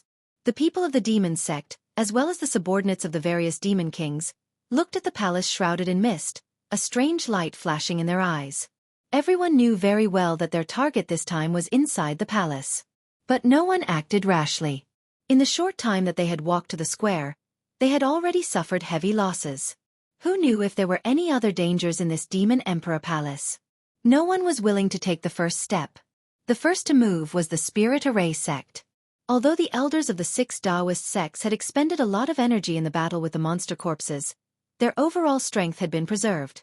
This was also the foundation of the 6 Daoist sects that was different from the Demon Kings and the Demon sects. In fact, any one of the 6 sects could easily destroy a branch of the Demon sects. But compared to the entire Demon sects, it was far inferior. Although the 6 sects combined could suppress the Demon sects, they could not bear the losses of destroying them. The role of a 7th realm expert was no different from a nuclear bomb. The Demon sects, the Daoist sects, the Imperial Court, and the Buddhist sects were all nuclear powers. No matter how deep the hatred between them was, they would not easily interfere in the war of the upper realms. If they could not control or destroy all the 7th realm experts in one go, they would have to be prepared to be destroyed together. Following the actions of the Spirit Array sect, after some consideration, the other forces followed behind them and slowly approached the palace. Although no one was willing to take the lead, if they stood here, the treasures would not fly out of the Demon Emperor Palace. When the time came, the Spirit Array sect would eat the meat, and they would not even be able to drink the soup. The fact that the Spirit Array sect didn't have any scruples meant that there was no array formation here. They didn't want to be trapped in an array formation after escaping from the monster corpse. Li Mu led the Imperial Court Guardians and Fulu school students, but they did not walk at the front. He felt that something was not quite right. Whether it was the mist in the Demon Emperor's cave abode, the neat rows of stone steels around the Demon Emperor's palace, or the unnatural deaths of the ancient demon clan experts under the stone steels, everything was strange. As the group approached the demonic Emperor Palace, the thin layer of fog in the plaza gradually did not affect their vision. The full view of the Demon Imperial Palace appeared before everyone's eyes. This was a magnificent palace. In terms of size, it couldn't compare to the Great Zhou Imperial Palace, but this palace alone was more luxurious than any other palace in the Imperial Palace. Outside the palace, there were several white jade pillars carved with many reliefs. The reliefs depicted scenes of hundreds of Fae worshipping the Fae Imperial Palace. 3,000 years ago, the Demon Emperor by D was a true demon sovereign. He had countless Fae soldiers under his command, and he had 10 great Fae kings, each of whom was a powerhouse in the upper realm. That was the time when the demon clan was the most powerful in the last 10,000 years. They were so powerful that even the human clan had to avoid them. In front of the Demon Emperor Palace, there was a huge statue. The statue was about 3 feet tall, and it was a mighty middle-aged man. He stood in front of the Demon Emperor Palace, overlooking the entire plaza. His body was full of an aura of disdain for the world. It was just a statue, but it made people want to submit to him from the bottom of their hearts. The elders of the 6 sects and the people of the demon path were better off. The subordinates of the 4 great Fae kings were all pale. They lowered their heads, and a look of submission appeared on their faces. In front of the former demon emperor, they couldn't bring up any thoughts of resistance. Li Mu looked at the statue of the demon emperor and only sighed in his heart. No matter how powerful his master was, he couldn't resist the invasion of time. 3,000 years had passed, and no matter how powerful his existence was, it was inevitable for him to return to dust. Li Mu always subconsciously felt that 3,000 years was very short, but thinking about it carefully, the Chinese civilization was only 5,000 years old. 3,000 years ago, the land of China was still the Western Zhou dynasty. At that time, King Wu had just conquered the Zhou dynasty. Suddenly, Li Mu felt that the Demon Emperor Palace in front of him was filled with an ancient aura. The Demon Emperor Palace's gate was wide open. Everyone finally stopped in front of the gate and didn't rush to go in. If the gate of the Demon Emperor Palace was closed, they might break in without hesitation. But as everyone knew, before the Demon Emperor's lifespan ended, he opened up his own cave and treated it as a tomb. Who would open their own tomb and welcome others in? Until they noticed that there was a stone tablet in front of the Demon Emperor Palace. After 3,000 years, spirit jades will lose their spiritual chi, pills will lose their medicinal efficacy, and magic weapons will also lose their spirituality. But a stone is still a stone. There were words engraved on the stone tablet, but they were still written in the demon clan's language, which Li Mu didn't understand. Huan Ji glanced at those words, and joy appeared in her eyes, but she didn't say anything.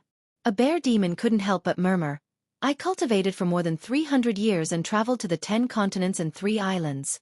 I obtained the heavenly tomes and spirit veins, and became a heavenly demon. I unified the demon clan and competed with the 6 sects. There were few who could match me, but in the end, I couldn't defeat the heavenly Tao and couldn't cultivate immortality." The elders of the 6 sects stood in front of the magnificent Demon Emperor Palace and listened to the last words of a powerful cultivator. Their faces were filled with confusion. Even the most powerful cultivators in the 9th realm only had a lifespan of about 300 years. They were now only at the 5th realm. If they couldn't advance to the 7th realm in a few decades, they would be like ordinary mortals and only be left with a pile of dirt in the end. Even the most powerful cultivators in the 9th realm were like this. What were they cultivating for? They were far away from the secular world and cultivated in seclusion. What was the point? It wasn't just the elders of the 6 sections. Even the demonic cultivators and Yao cultivators present were at a loss after hearing these words. To Li Mu, immortality was good, but if he couldn't live forever, it would still be a perfect life to be with the person he loved and grow old together. To an adult who couldn't cultivate, this was a realization that everyone had to have. Feeling the elders of the 6 sects suddenly become depressed, Li Mu said in a low voice, "Cultivate your Tao. Why do you care about others?" With the help of his dermic powers, this low voice directly exploded in everyone's ears. The elders of the 6 sects trembled, and their eyes quickly became clear. After regaining their senses, they felt a lingering fear in their hearts. Just now, they were almost confused by the White Emperor's lamentation before his death. The most difficult part of cultivation was the cultivation of the heart. Once their Tao heart was lost, it was easy for the inner demon to take advantage of it. At that time, stagnation or regression of cultivation would be the least of it. Once controlled by the inner demon, it was very likely that they would lose their minds and become the inner demon's puppet. At that time, their only outcome would be to be dealt with by their peers to prevent them from bringing disaster to the world. Including the disciples of the Fulu school, the elders of the 6 sects bowed to him and said gratefully, "Thank you, Martial Uncle." If it was before, they were still dissatisfied with this young martial uncle of the Fulu school, then the loud shout just now made them completely treat this young martial uncle as a senior of the sect. When they encountered problems in cultivation, he pointed out the direction for them. This was something that a senior of the sect would do. His words just now were like pouring water on their heads, waking them up from their confusion. A few of the imperial consecrators also broke out in cold sweat. They bowed and said, "Thank you, Lord Li." The subordinates of the 4 great demon kings all clasped their fists to Li Mu.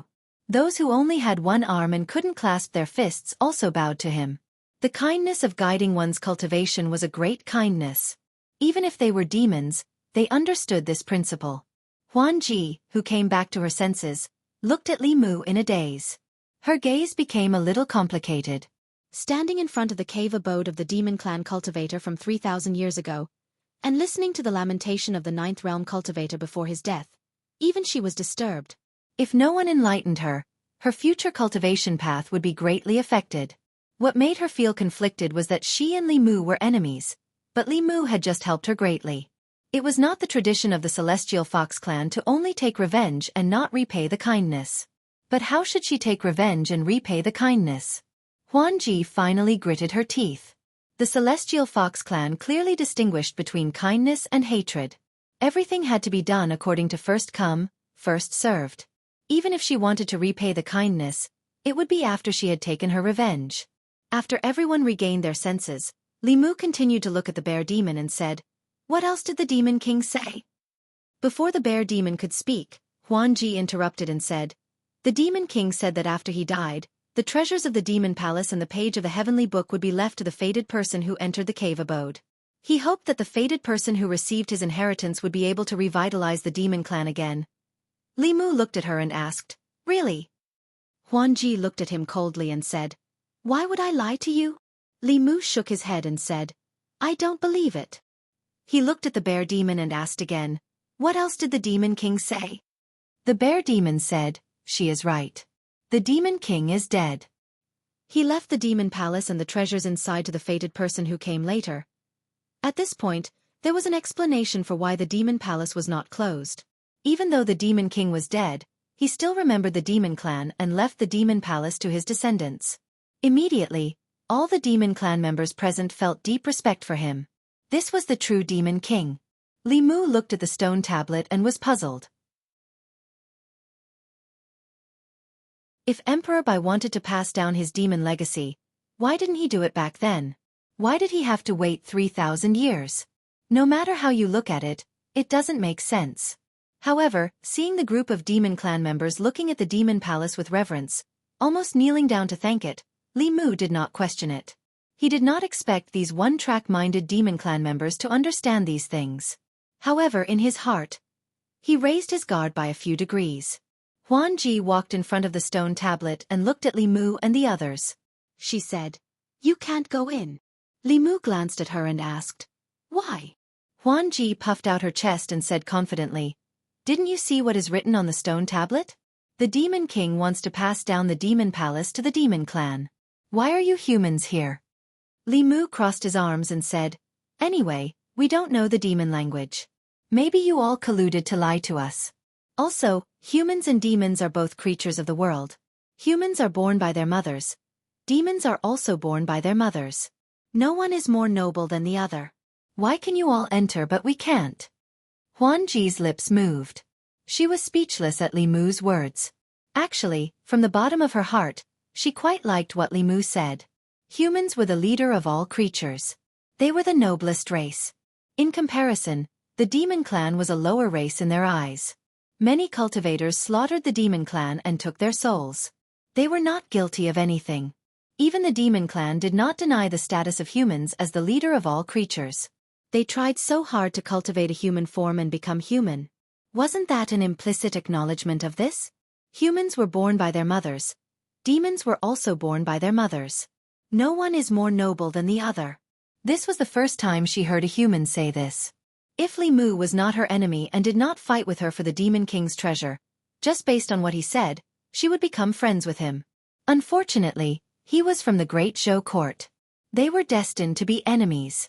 Huan Ji sneered, "The Demon King's inheritance is for us demons. You humans also want to fight for it. Do you have any shame?" Li Mu retorted, "The Demon King said that it was a fated person, not a fated demon. What face do you have to fight for it?" Huan Ji said, "You are twisting words and forcing logic." Li Mu waved his hand and said, "Don't say anything. Why don't we fight? Whoever wins will go in." Li Mu and Huan Ji argued. They realized that the demon sect and the 4 Demon King subordinates had already entered the Demon Palace. These damn demons did not care about martial ethics. Li Mu and Huan Ji looked at each other and immediately came to an agreement. Humph, humph. The two of them snorted coldly at the same time. They turned around and led their own people in. At the same time, on the first floor of the Demon Palace, the demons that had just walked in exclaimed at the same time. The consciousness opening pill that helps beasts gain intelligence? The body shaping pill that allows them to form a demon body? The body shaping pill that allows body shaping beasts to transform in advance. This kind of pill can increase the chances of transforming into a demon core. This is the realm breaking pill that allows level 5 demons to enter level 6. With the fall of the Demon King, weren't these pills lost long ago? Li Mu looked into the hall and saw a row of wooden shelves. On the wooden shelves, there were crystal-clear jade bottles. From the outside, he could see that there were many pills in the jade bottles. On the surface of the pills, there was spirit chi circulating. No pill could be preserved for 3,000 years. These pills had not lost their spirit chi until now. It must be because of these jade bottles. These crystal-clear pill bottles sealed the spirit chi of the pills. In front of each pill bottle, there was an introduction in demon language. Although Li Mu did not understand demon language, he could roughly understand the importance of these pills to the Demon Clan from the discussions of the demons. These rows of pills, from the consciousness opening pill to the realm breaking pill, could provide a one-stop service. In 10 to 20 years, a large group of Demon Clan experts could be created. From a wild beast to a level 6 Demon King, it might only take 30 years. The Elixir Cauldron sect could also achieve this speed. However, the difficulty of refining pills like the realm-breaking pill was no less than getting the Fu-Lu school to draw a sage-level Fu-Lu without Li Mu. Even so, to be able to create a level 5 Demon Clan expert in 20 years was already very fast. It was no wonder that the Demon Clan was so powerful when Emperor Bai was the Demon King, but then gradually declined. At the very least, he did not pass down this set of refining pills for the Demon Clan. Other than the elders of the Elixir Cauldron sect who looked at these pills with interest, the rest of the people did not pay much attention to them after a glance. No matter how strong these pills were, they were for the Demon Clan. There were still differences between the bodies of humans and the Demon Clan. Pills that were highly nutritious for the Demon Clan might be fatal for humans. However, to the demons present, these pills were fatally tempting. The demons present were all level 5 demons. A few of them were even at the peak of level 5. As long as they could obtain that realm-breaking pill, they would have a high chance of reaching level 6 and becoming a Demon King. Which demon could resist such temptation? Unfortunately, There was only one realm-breaking pill, but there were 20 demon clan experts present. A wolf demon was the fastest. It stretched out its claws and went straight for the realm-breaking pill bottle. A few rays of cold light flashed in the air. Another tiger claw appeared. Its target was not the realm-breaking pill, but the wolf demon's back. The wolf demon was caught off guard. Its back was hit by the claw, and its skin immediately split open. Blood spurted out, and the wound was so deep that its bones could be seen. It let out a howl and glared at a tiger demon from the demon sect. That tiger demon greedily licked the blood on its claw and grinned. "You didn't even ask us. Isn't that too much?" The injured wolf demon stood with its two companions. 3 figures also stood out from behind the tiger demon. After passing through the land of demon corpses, the wolf demon had lost 2 while the demon sect had lost 1. They did not have the upper hand against the demon sect. At the same time, the snake demon clan, leopard demon clan, and bear demon clan were also eyeing covetously from the side. The realm-breaking pill was fatally tempting to all the demons here. The tiger demon scanned the demons and said coldly, "Whoever dares to touch this pill will be going against the demon sect and the demon sect."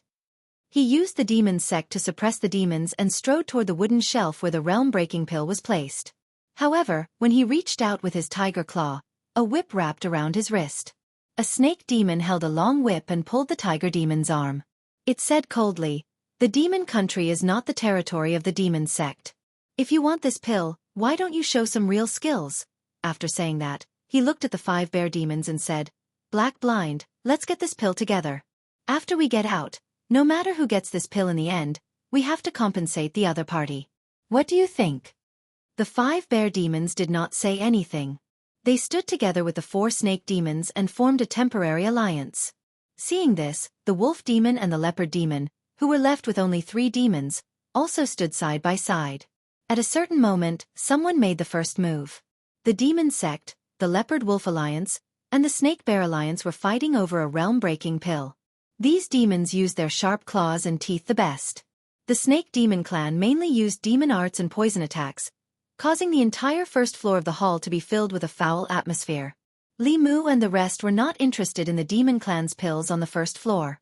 They flew up to the second floor. On the second floor of the demon palace, there were many treasures. They were all sealed in special jade boxes and their spirituality was not reduced. In addition, at the center of the second floor, there was a small jade bottle. There was nothing in the jade bottle, as if there was nothing inside.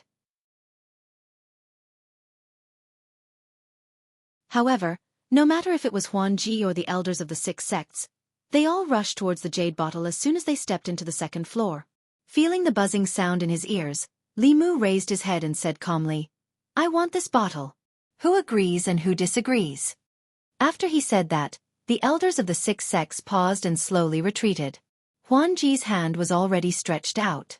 When she heard Li Mu's words, she turned around and looked at him. She stomped her feet and retracted her hand. She gritted her teeth and said, "Now I don't owe you anything." Li Mu knew that he had saved Huan Ji once outside the demon palace. From her words and actions, Huan Ji was most likely from the Heavenly Fox clan.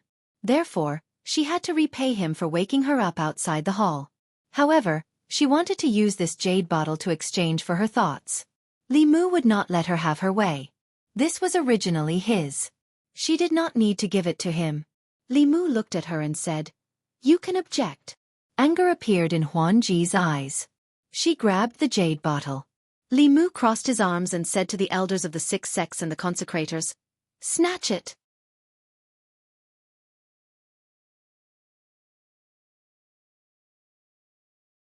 Chapter 405. Huan Ji held the jade bottle in her hand. 9 people from the Charm sect and the Mirage sect guarded her. On Li Mu's side, 4 imperial consecrators and 5 Fulu school disciples had already surrounded the 2 sides. After the 5 sect elders looked at each other, they quickly made a decision and looked at Huan Ji. Huan Ji's side felt the pressure increase. Including Huan Ji herself, they only had 10 people here. On the other side, there were 35 people including the consecrators from the Great Show. The difference in strength between the 2 sides was too great. They couldn't even fight. Li Mu looked at Huan Ji and comforted her. "Look, we have more people than you. If we really fight, some of you will die. At that time, you won't be able to keep the item in your hand. Why don't you give it to me now? We won't have to fight. Wouldn't you be wasting your lives? The 9 people from the Charm sect and the Mirage sect hesitated. Although Li Mu's words were shameless, they were the truth. If they gave it to him, the jade bottle would fall into his hands. If they didn't give it to him, after these people killed them, the jade bottle would still fall into his hands. Since the outcome was already decided, why not just give it to him? Huan Ji's face darkened. She threw the jade bottle to Li Mu and gritted her teeth. She said hatefully, "You're not human." Li Mu kept the jade bottle and looked at her. He shook his head and said, "Between the two of us, I don't know who's not human." "Don't you know?" Huan Ji was furious. She didn't want to talk to Li Mu. She gritted her teeth and said, "Call those brainless people up." The two went down the first level. Soon, the Demon Sect and Demon King subordinates flew up. When they saw the Realm Breaker pill, they were like cats that smelled blood. They forgot their real purpose in entering the Demon Emperor's cave. That one page of the Heavenly Book was much more important than the Realm Breaker pill. At this moment, they were in a worse state than when they were attacked by the demon corpse. One of the 3 demon wolves had lost its body. Only its demon soul was left. One of the 3 demon leopards had lost its body.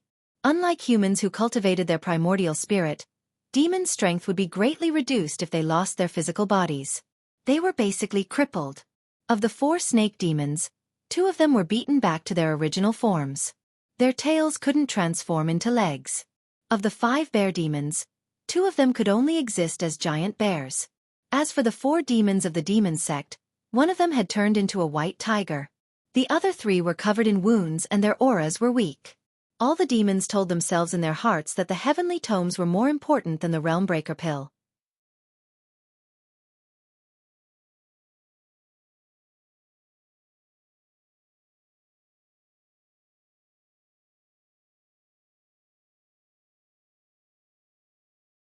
He had lost an arm earlier and blood was still flowing out from his broken arm. However, when the blood fell on the ground, it immediately seeped into the ground and disappeared without a trace. This strange situation caused Huan Ji's body to tremble. She said with a trembling voice, Why is it like this?" Li Mu also did not know the reason. However, his intuition told him that he could not stay here for long. He flew down and said, "Leave this place." Rumble Li Mu, who had just flown to the first floor of the Demon Emperor Palace, raised his head and saw the door of the Demon Emperor Palace close. P.S. Recently, I have been writing until night time. My fingers are in pain as if they are being pricked by needles. I couldn't bear writing half of this chapter. I used my phone to type in the other half. There might be mistakes.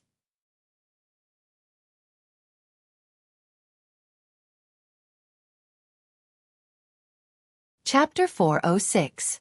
The gate of the Demon Emperor Palace was closed. The entire first floor was eerily silent. At the end of the hall, there seemed to be something that made Li Mu's hair stand on end. Li Mu tried to open the gate of the Demon Emperor Palace. However, he realized that even if he used the Great Strength technique, he could not move the gate at all. He tried a few more spells but to no avail. In order to conserve his magic power, Li Mu quickly gave up on trying. At this moment, Illusion Princess had already flown to his side. She looked at the tightly shut gate of the Demon Emperor Palace and asked in shock, "Why is the gate here closed?" Li Mu shook his head and said, "When I came down, the gate closed by itself." Illusion Princess went forward and tried to push it a few times. However, the stone gate was extremely thick. After it closed, it became one with the Demon Emperor Palace. It was not something that could be moved with brute force. Illusion Princess was still trying. Li Mu said indifferently, "Save it. Save some magic power.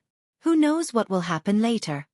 Illusion Princess looked back at him and said coldly, "It's none of your business." Li Mu was too lazy to care about her. The life and death of this demonic which had nothing to do with him. However, everyone was trapped in this strange Demon Emperor Palace. They were like grasshoppers on a rope. Preserving her strength was the same as preserving his own strength. Although Illusion Princess had a bad attitude towards Li Mu, compared to those demons, she was clearly smarter. After Li Mu's reminder, she did not try to open the gate again. In this short period of time, Everyone in the chaotic battle realized that something was wrong and stopped. What's going on? Why is the gate here closed? Who did it? Li Mu looked at the consecrators and elders of the 6 sects and said, "Everyone, look around. See if there are any other exits. 10 people in a group. Do not scatter." Illusion Princess also ordered the demonic cultivators to look for other exits. At this moment, everyone realized that the entire Demon Emperor Palace only had one exit. There were no windows on the 3 floors. The reason why the hall was so bright was because of the glowing pearl on the ceiling. What is this? A woman from Meizong's sect could not help but exclaim when she saw something on the ground in the hall on the 1st floor. Everyone looked over and saw the corpse of a giant wolf. In the battle earlier, a wolf demon and a leopard demon had lost their physical bodies, leaving only their demon souls behind. At this moment, their demon bodies had lost all their flesh and blood for some unknown reason. They had turned into dried corpses that were only skin and bones. They looked ferocious and terrifying. To the people in the hall, the dried corpses and zombies were not scary. What was scary was that they did not know the reason why the 2 demonic corpses had become like this. The unknown was always the scariest. Not only did the 2 demonic corpses change, even the bloodstains on the ground disappeared without a trace. At this time, the Fulu school elders and a few consecrators of the imperial court were looking for an exit. They had already reached the back of the palace hall. One of the consecrators raised his head and looked. He couldn't help but be shocked. What is this? Behind the wooden shelves was a blood-red coffin. The coffin was 1 zhang long and half a zhang wide. It was completely blood-colored, and as soon as Zhang Xian walked in, the stench of blood assaulted his nostrils. Because it was hidden behind the wooden shelves, no one had noticed it earlier. Soon, the crowd gathered around him. Why is there a coffin here? Could it be that the Lord Demon Emperor is inside this coffin? But why is the coffin blood-colored? Could it be that all the flesh and blood here has been absorbed by this coffin? As everyone surrounded the coffin and discussed endlessly, Li Mu silently retreated to the back of the crowd. In the next moment, a weak golden light flew out from the 3rd floor of the palace hall and flew into Li Mu's sleeve without anyone noticing. Then, he raised his head and looked at the coffin in front of him. This coffin was full of oddities. It could even actively absorb the blood of the Demon Emperor Palace. Li Mu wouldn't believe that this was a normal situation even if he was beaten to death. Thinking of the resurrected demonic corpses outside, Li Mu suddenly had a bold guess. Just as this thought appeared in his mind, the blood-colored coffin suddenly shone with a bright red light and exploded with a strong suction force. The 2 demonic bears closest to the coffin were almost sucked into it. They had to use all their strength to stabilize their bodies. However, the 2 demonic wolves and leopard demonic beasts that didn't have their demonic bodies and only had their demonic souls left were not so lucky. They were sucked into the blood coffin along with the ghost cultivator from the soul sect whose cultivation had dropped. After their souls touched the blood coffin, they entered it without any hindrance. Then, the suction force on the blood coffin disappeared and there was no more sound from the coffin. However, the blood-colored coffin was rapidly fading away. Soon, the entire coffin became sparkling and translucent like jade. However, it was even more terrifying in the hearts of the crowd. Seeing this strange scene with their own eyes, everyone quickly retreated, wanting to get as far away from the stone coffin as possible. Creak! An ear-piercing sound of rubbing stones suddenly rang in everyone's ears. The lid of the stone coffin slid down little by little. When it was halfway down, it suddenly flew to one side. A figure flew out from the stone coffin and floated above the stone coffin. That figure was very tall, but not burly. In fact, it was just a layer of skin wrapped around bones. His eye sockets were sunken, and his eyeballs were withered. The few strands of hair on his head even looked a little comical. However, none of the people present were able to laugh. This was because its body was emitting a strong corpse aura. It was stronger than any of the demonic corpses they had encountered along the way. Li Mu cursed in his heart when he sensed the powerful aura on this corpse. If this corpse that suddenly jumped out didn't have a cultivation level above the 6th realm, he would have chopped its head off and kicked it like a ball. Who said that this space couldn't have 6th realm cultivators? Wasn't this a scam? F***ck her. Then, he remembered that it was the Empress who had said that. He silently swallowed the words he was about to say. After the zombie in the coffin flew out of the stone coffin, it quietly floated in the air, looking a little dazed. A zombie that had just been formed didn't have any spiritual intelligence. It only had instincts. After floating quietly for a moment, its nose suddenly twitched a few times. Even if it didn't have any spiritual intelligence, it instinctively sensed that there was something it needed here. It inhaled sharply again. A wolf demon and a leopard demon suddenly flew forward. After a moment of shock, the two demons roared angrily. Their bodies suddenly changed. One turned into a human with a wolf's head and the other a leopard's head. Their arms also became several times thicker. Hair as hard as steel needles grew. Sharp claws that could cut through metal and stone pierced towards the zombie's chest and head. Clang! Clang! Their claws collided with the zombie's body. Immediately, sparks flew. After two crisp sounds, the two demons' sharp nails broke and their claws bent. The zombie grabbed their necks and flew back into the coffin. The coffin lid automatically flew up and closed.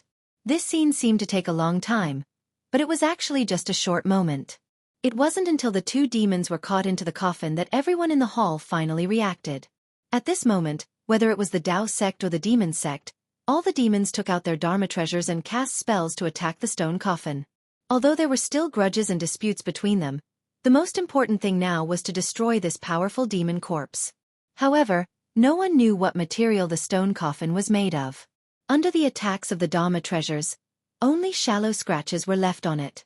All kinds of spells couldn't cause too much damage to it. After the stone coffin shook for a while, the lid flew out again. The wolf demon and leopard demon were also thrown out. At this moment, their bodies were all skin and bones. Their flesh and blood had disappeared. Even their demon souls were gone. The zombie flew out of the coffin again. At this moment, his skin was more lustrous than before. His eyes were also more lively than before. His eyes flickered as if he was thinking.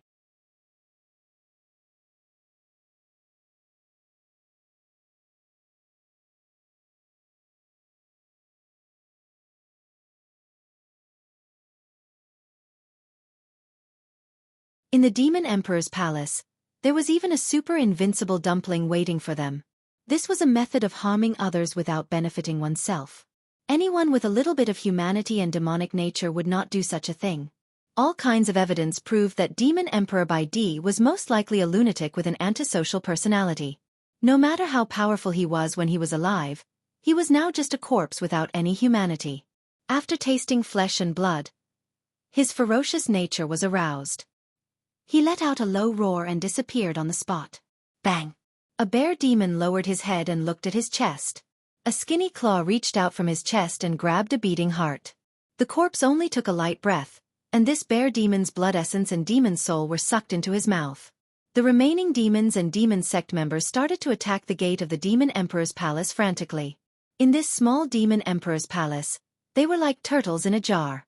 Sooner or later, they would become food for this demon corpse. This corpse was too powerful. Fifth Realm demons could not fight back at all in his hands and had their souls and blood essence sucked away. If they continued to be trapped here, they would soon meet the same end. A few of the imperial court's high priests and disciples of the six sects gathered around Li Mu. Although a sixth realm demon was powerful, he was just a corpse and could not be a match for everyone here. However, this Demon Emperor's palace was too small and could not be used fully. It would be easy for this corpse to kill them one by one. If he hid in the coffin again, so many people could not do anything to him. They had to think of a way to escape first. Li Mu said decisively to everyone, "Everyone, attack this gate with all your might." Although everyone had tried to attack together just now, they were not forced to such an extent. Everyone was scheming against each other and did not want to expend too much of their magic power. Once their magic power was exhausted, all their previous efforts would easily go to others. However, things were different now. If they did not do their best now, they would lose their lives later. Regardless of whether it was the demons or the demon sect, they were all attacking this gate with all their might. Rumble. Under the full attack of dozens of Fifth Realm powerhouses, the tightly shut gate of the Demon Emperor's palace finally shook. Dozens of brilliant spells flashed. A golden light flew out from Li Mu's sleeve and crashed into the gate of the Demon Emperor's palace. Rumble. The two gates of the Demon Emperor's palace collapsed. As if they had seen the dawn of hope, Everyone in the palace flew out of the palace and came to the square in front of the Demon Emperor's palace. At this moment, the zombie in the Demon Emperor's palace had also finished absorbing the blood essence and soul of the bear demon. At this moment, his skin was even more lustrous.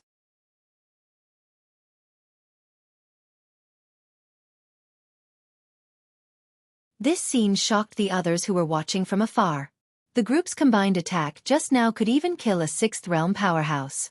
What kind of divine being was this zombie? It clearly only had a breath of life left, but it could still kill the bear demon in such a way. At this moment, everyone even felt that it was impossible to defeat this zombie. The only remaining wolf demon was already on the verge of breaking down. He looked at the zombie from afar and said in a trembling voice, "What kind of thing are you?" After the zombie swallowed the bear demon's blood essence and soul, his flesh and blood grew a little. He already looked somewhat like a human. The confusion in his eyes gradually disappeared. He stood in front of the Demon Emperor's palace and spoke for the first time. "I am Emperor Bai."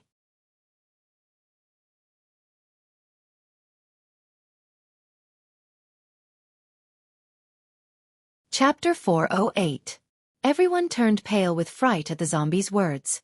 The White Emperor was the sovereign of the demon race. He had passed down the teachings of the demon race and led the demon race to greater heights. He was the faith of many demon races. How could he be a demon that slaughtered them? The demon race could not believe it and could not accept it. Li Mu looked at the zombie with a puzzled expression. A zombie that had just gained consciousness was a new entity. It did not have any memories, nor did it know any language. It needed some time to learn before it could communicate with others. For example, Suhi's corpse. When she was born, she could only sense the connection with Suhi and still acted on instinct. Her true intelligence was not much higher than a 3-year-old child's, and she did not know any language. She still needed to observe and learn in the future. Under normal circumstances, this demon race would not know about the White Emperor, much less have such clear thoughts. Thinking of the ball of light that flew out of the statue, Li Mu's eyes narrowed. He asked, "You obtained the White Emperor's memories?"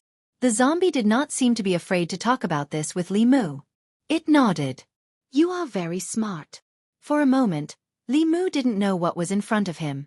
If he said he was the Demon Emperor White Emperor, he had already fallen 3,000 years ago. The zombie in front of him only had the White Emperor's body and memories. It was not the White Emperor from 3,000 years ago.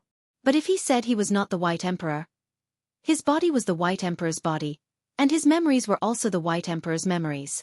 If this was not the White Emperor, then who was? Li Mu felt that he had encountered a philosophical problem. When a person died and their memories were transplanted to a new body, was it a new life or a continuation of the original life? No, impossible. The Demon Emperor died long ago. You can't be the Demon Emperor. Don't think you can fool us. Although the Demon Emperor was powerful, he could not have lived for more than 3,000 years. If Li Mu was having a headache, the demon race present were already going crazy.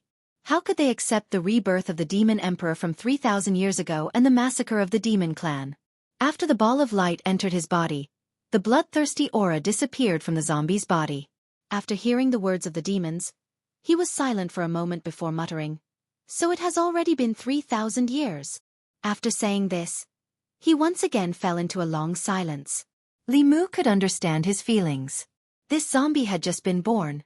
Although it already had self-awareness, it was a blank consciousness. After he had obtained Emperor Bai's memories, the emptiness in his consciousness had been filled by Emperor Bai's memories and experiences. His body and memories were all Emperor Bai's. In a way, he was Emperor Bai.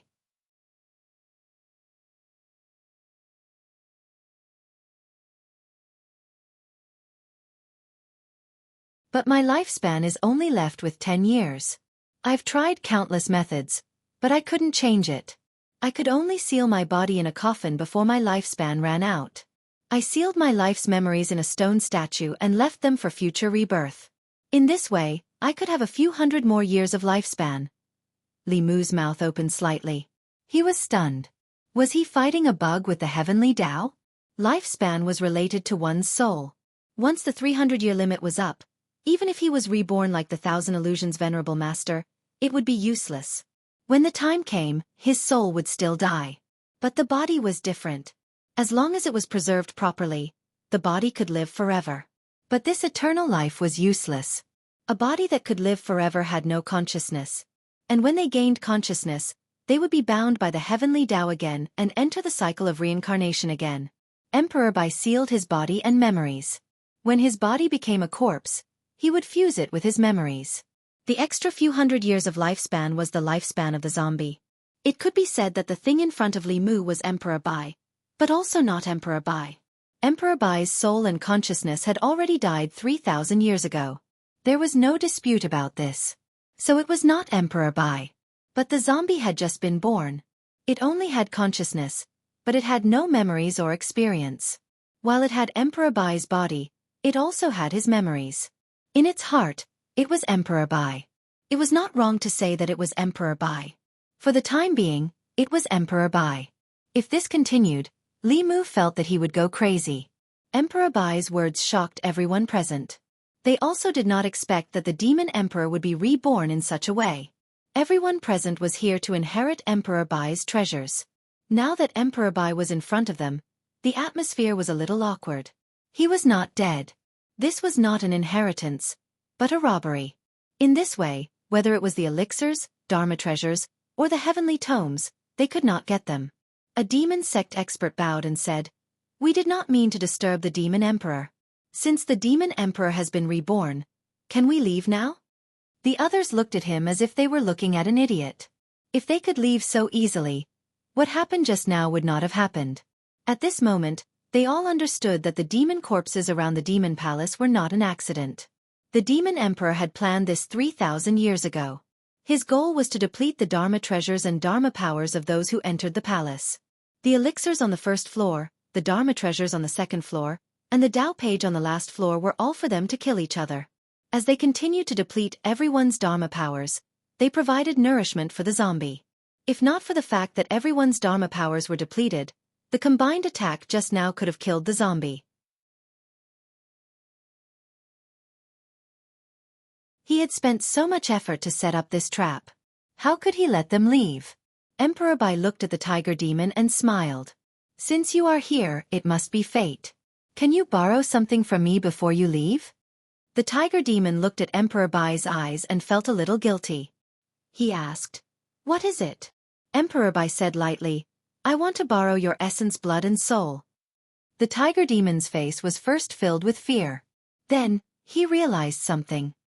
He glared at Emperor Bai and said, "You are already at the end of your rope. What right do you have to say that?" After withstanding the combined attack just now, no matter how strong the zombie was, it was severely injured. Anyone here could have killed it completely. Just now, everyone was stunned by his words. After calming down, it was easy for them to figure out that even if he used to be a demon emperor, he was now just a heavily injured demon corpse. Emperor Bai looked at him and shook his head. "Junior of the tiger tribe, you might have forgotten where this place is." "Stop pretending," the tiger demon roared. As if to boost his courage, he controlled the two mountain-splitting axes and chopped at Emperor Bai's head. As long as Emperor Bai was alive, they could not be at ease. Clang! The two mountain-splitting axes clashed, creating a series of sparks. However, Emperor Bai was nowhere to be seen. Behind the tiger demon, a figure appeared out of nowhere. Emperor Bai opened his mouth and bit into the tiger demon's neck with his white fangs. In an instant, the essence, blood and demon soul in his body were sucked dry. Emperor Bai threw the tiger demon's corpse on the ground. After absorbing the tiger demon, Emperor Bai's face became redder. His body became fuller, and even a few strands of hair grew out. He wiped the blood from the corner of his mouth and looked at the crowd again. He mumbled, "I am not satisfied with my current body. With all of you, it should be enough."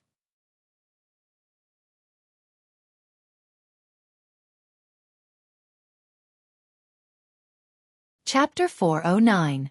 Another bear demon was killed. Even though Emperor Bai looked extremely weak, no one would think that he was truly at the end of his rope. His companion died tragically. Another tiger demon from the demon sect shouted, "Everyone, attack together. I don't believe he can take another attack." Everyone was silent. The next moment, countless rays of Dharma spells lit up and engulfed Emperor Bai. At this point, no one cared about using up their Dharma powers. If they did not kill the demon corpse in front of them, they would be the ones to die. However, this time, Emperor Bai did not just stand there and take the attacks. His body disappeared. When he reappeared, he was behind another bear demon. His sharp nails pierced into the bear demon's body. In an instant, the bear demon turned into a dried corpse and fell to the ground. Another dozen or so attacks came, and Emperor Bai's figure disappeared mysteriously once again. At the same time, Li Mu felt a chill run down his spine. All the hair on his body stood on end, and he smelled a thick corpse aura. The next moment, Emperor Bai appeared behind him. His sharp black nails pierced towards his body. A golden light shot out from Li Mu's body and bounced Emperor Bai far away. Although he was not injured, Li Mu's face darkened. This corpse was obviously severely injured, but it could still teleport. If this continued, no one would be able to attack it. Sooner or later, they would become its food. He took out a Fu Lu without hesitation and activated it with his Dharma powers. A golden armored soldier holding a giant sword appeared in the void.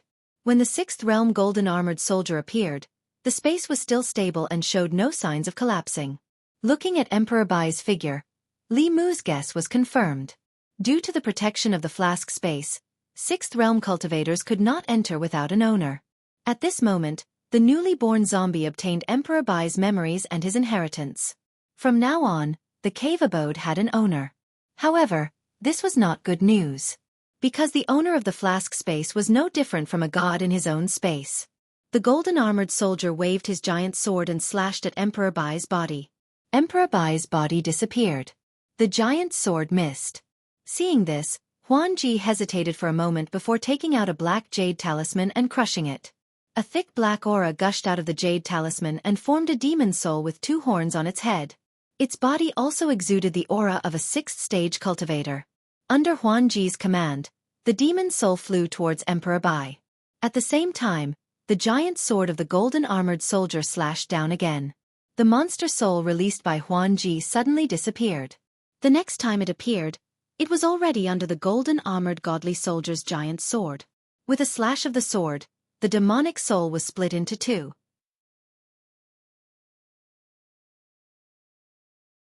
Although it quickly merged back together, the demonic soul had become much more illusory, and its aura had also withered. Within a short period of time, the last 2 demons from the monster sect had died at the hands of Emperor Bai. At this moment, Emperor Bai's face was rosy and his hair had grown out. Other than the corpse aura on his body, he looked no different from an ordinary person. His originally weak aura also became stronger once again. At that moment, everyone was in despair.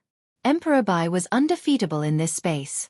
After killing these demons, Emperor Bai finally turned his gaze towards the elders of the 6 sections. His figure disappeared once again. Li Mu used his mind and the Dao Bell flew out. It suddenly enlarged and covered Li Mu, the elders of the 6 sects, and the few imperial consecrators. Dong! A buzzing sound came from the Dao Bell. Emperor Bai's figure appeared but was blocked outside the Dao Bell. He stretched out his claws and stabbed at the Dao Bell, but his nails were broken. Although they grew back quickly, he could not do anything to the Dao Bell. Immediately after, he started to cast a series of powerful spells. However, he could only make the Dao Bell ring but could not enter the bell.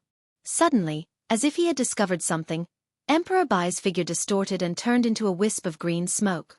Li Mu's expression changed slightly. The jade bottle that he had snatched from Huan Ji at the 2nd level of the Monster Palace appeared in his hand. He didn't even think about it before crushing the jade bottle. The remaining crack on the Dao Bell suddenly emitted a golden light. The last crack finally disappeared. Li Mu originally did not want to obtain the jade bottle, but he could feel the Dao Bell's desire for it. According to his guess, the bottle should contain Genesis Chi that could help repair the Dao Bell. With this Genesis Chi, the Dao Bell was finally complete again. At the original crack, the light smoke turned back into Emperor Bai's figure. He looked at the people inside the Dao Bell with some reluctance and flew towards the 3 people from the Soul Sect. The 3 soul cultivators wanted to escape, but there was nowhere to run. In a few breaths, their souls were sucked into Emperor Bai's stomach. At this point, the 4 Monster Kings had suffered heavy losses. The people from the Demon Path Soul Sect and Monster Path's Demon Path Soul Sect had been completely wiped out. Only the people from the Illusion sect and Meizong sect beside Huan Ji were safe, but only temporarily. Li Mu's golden armor soldiers and Huan Ji's demon soul could not get close to Emperor Bai at all. As long as they were within 10 feet of Emperor Bai, he would teleport them far away. They could not even touch the corner of his clothes. Both of them had a time limit. It would not be long before they disappeared. Li Mu could not allow Emperor Bai to continue killing.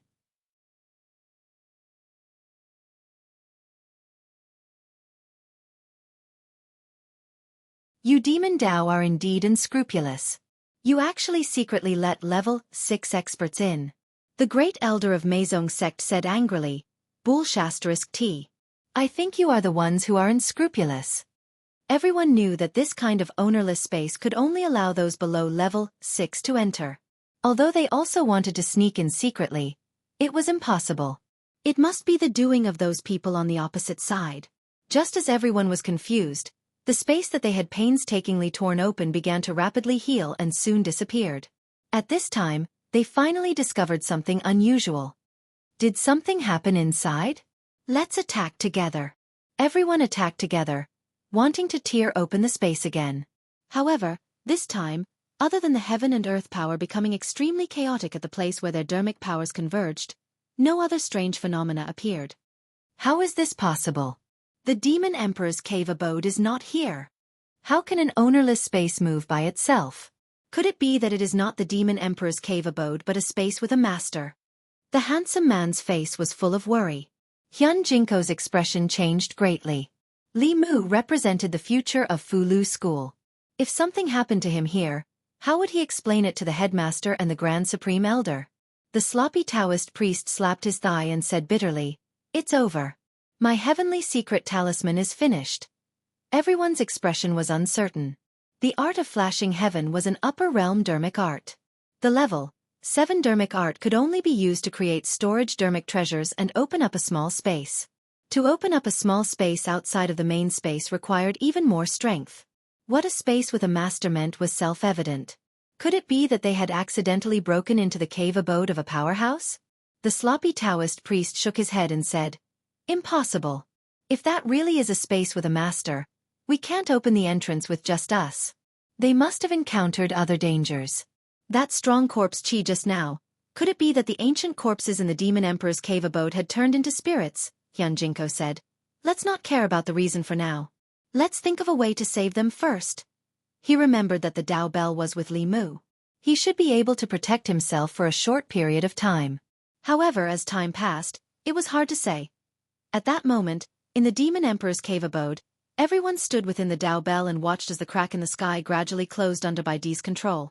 Despair gradually appeared on their faces. This was the White Emperor's cave abode. Here, he could use more than 100% of his strength. As for them, they were like turtles in a jar. The Dao sect elders could still maintain their composure. One of the worshippers looked at Li Mu worriedly and asked, "Lord Li, what should we do now?" Li Mu sighed softly and said, "Don't worry. He won't be able to break in for a while." Even a level 7 dermic art could not do anything to the complete Dao Bell. As long as Baidi's strength had not fully recovered, he could not do anything to them. Although the thing outside had received Baidi's inheritance, in essence, he was just a slightly more powerful zombie. His strength would not exceed level 6 dermic art. If not for the fact that there was no power of heaven and earth in this space, Li Mu could not use his Dao techniques. He could suppress the zombie alone. After realizing that he could not break through the defense of the bell, Baidi gave up on attacking. He turned and walked into the Demon Emperor Palace. When he walked out again, he had changed his clothes and tied up his hair. At that moment, he was no different from the statue. He stood outside the bell and asked indifferently, "Which one of you took my things?" Everyone looked around with a blank expression on their faces. At first, their target was the heavenly book.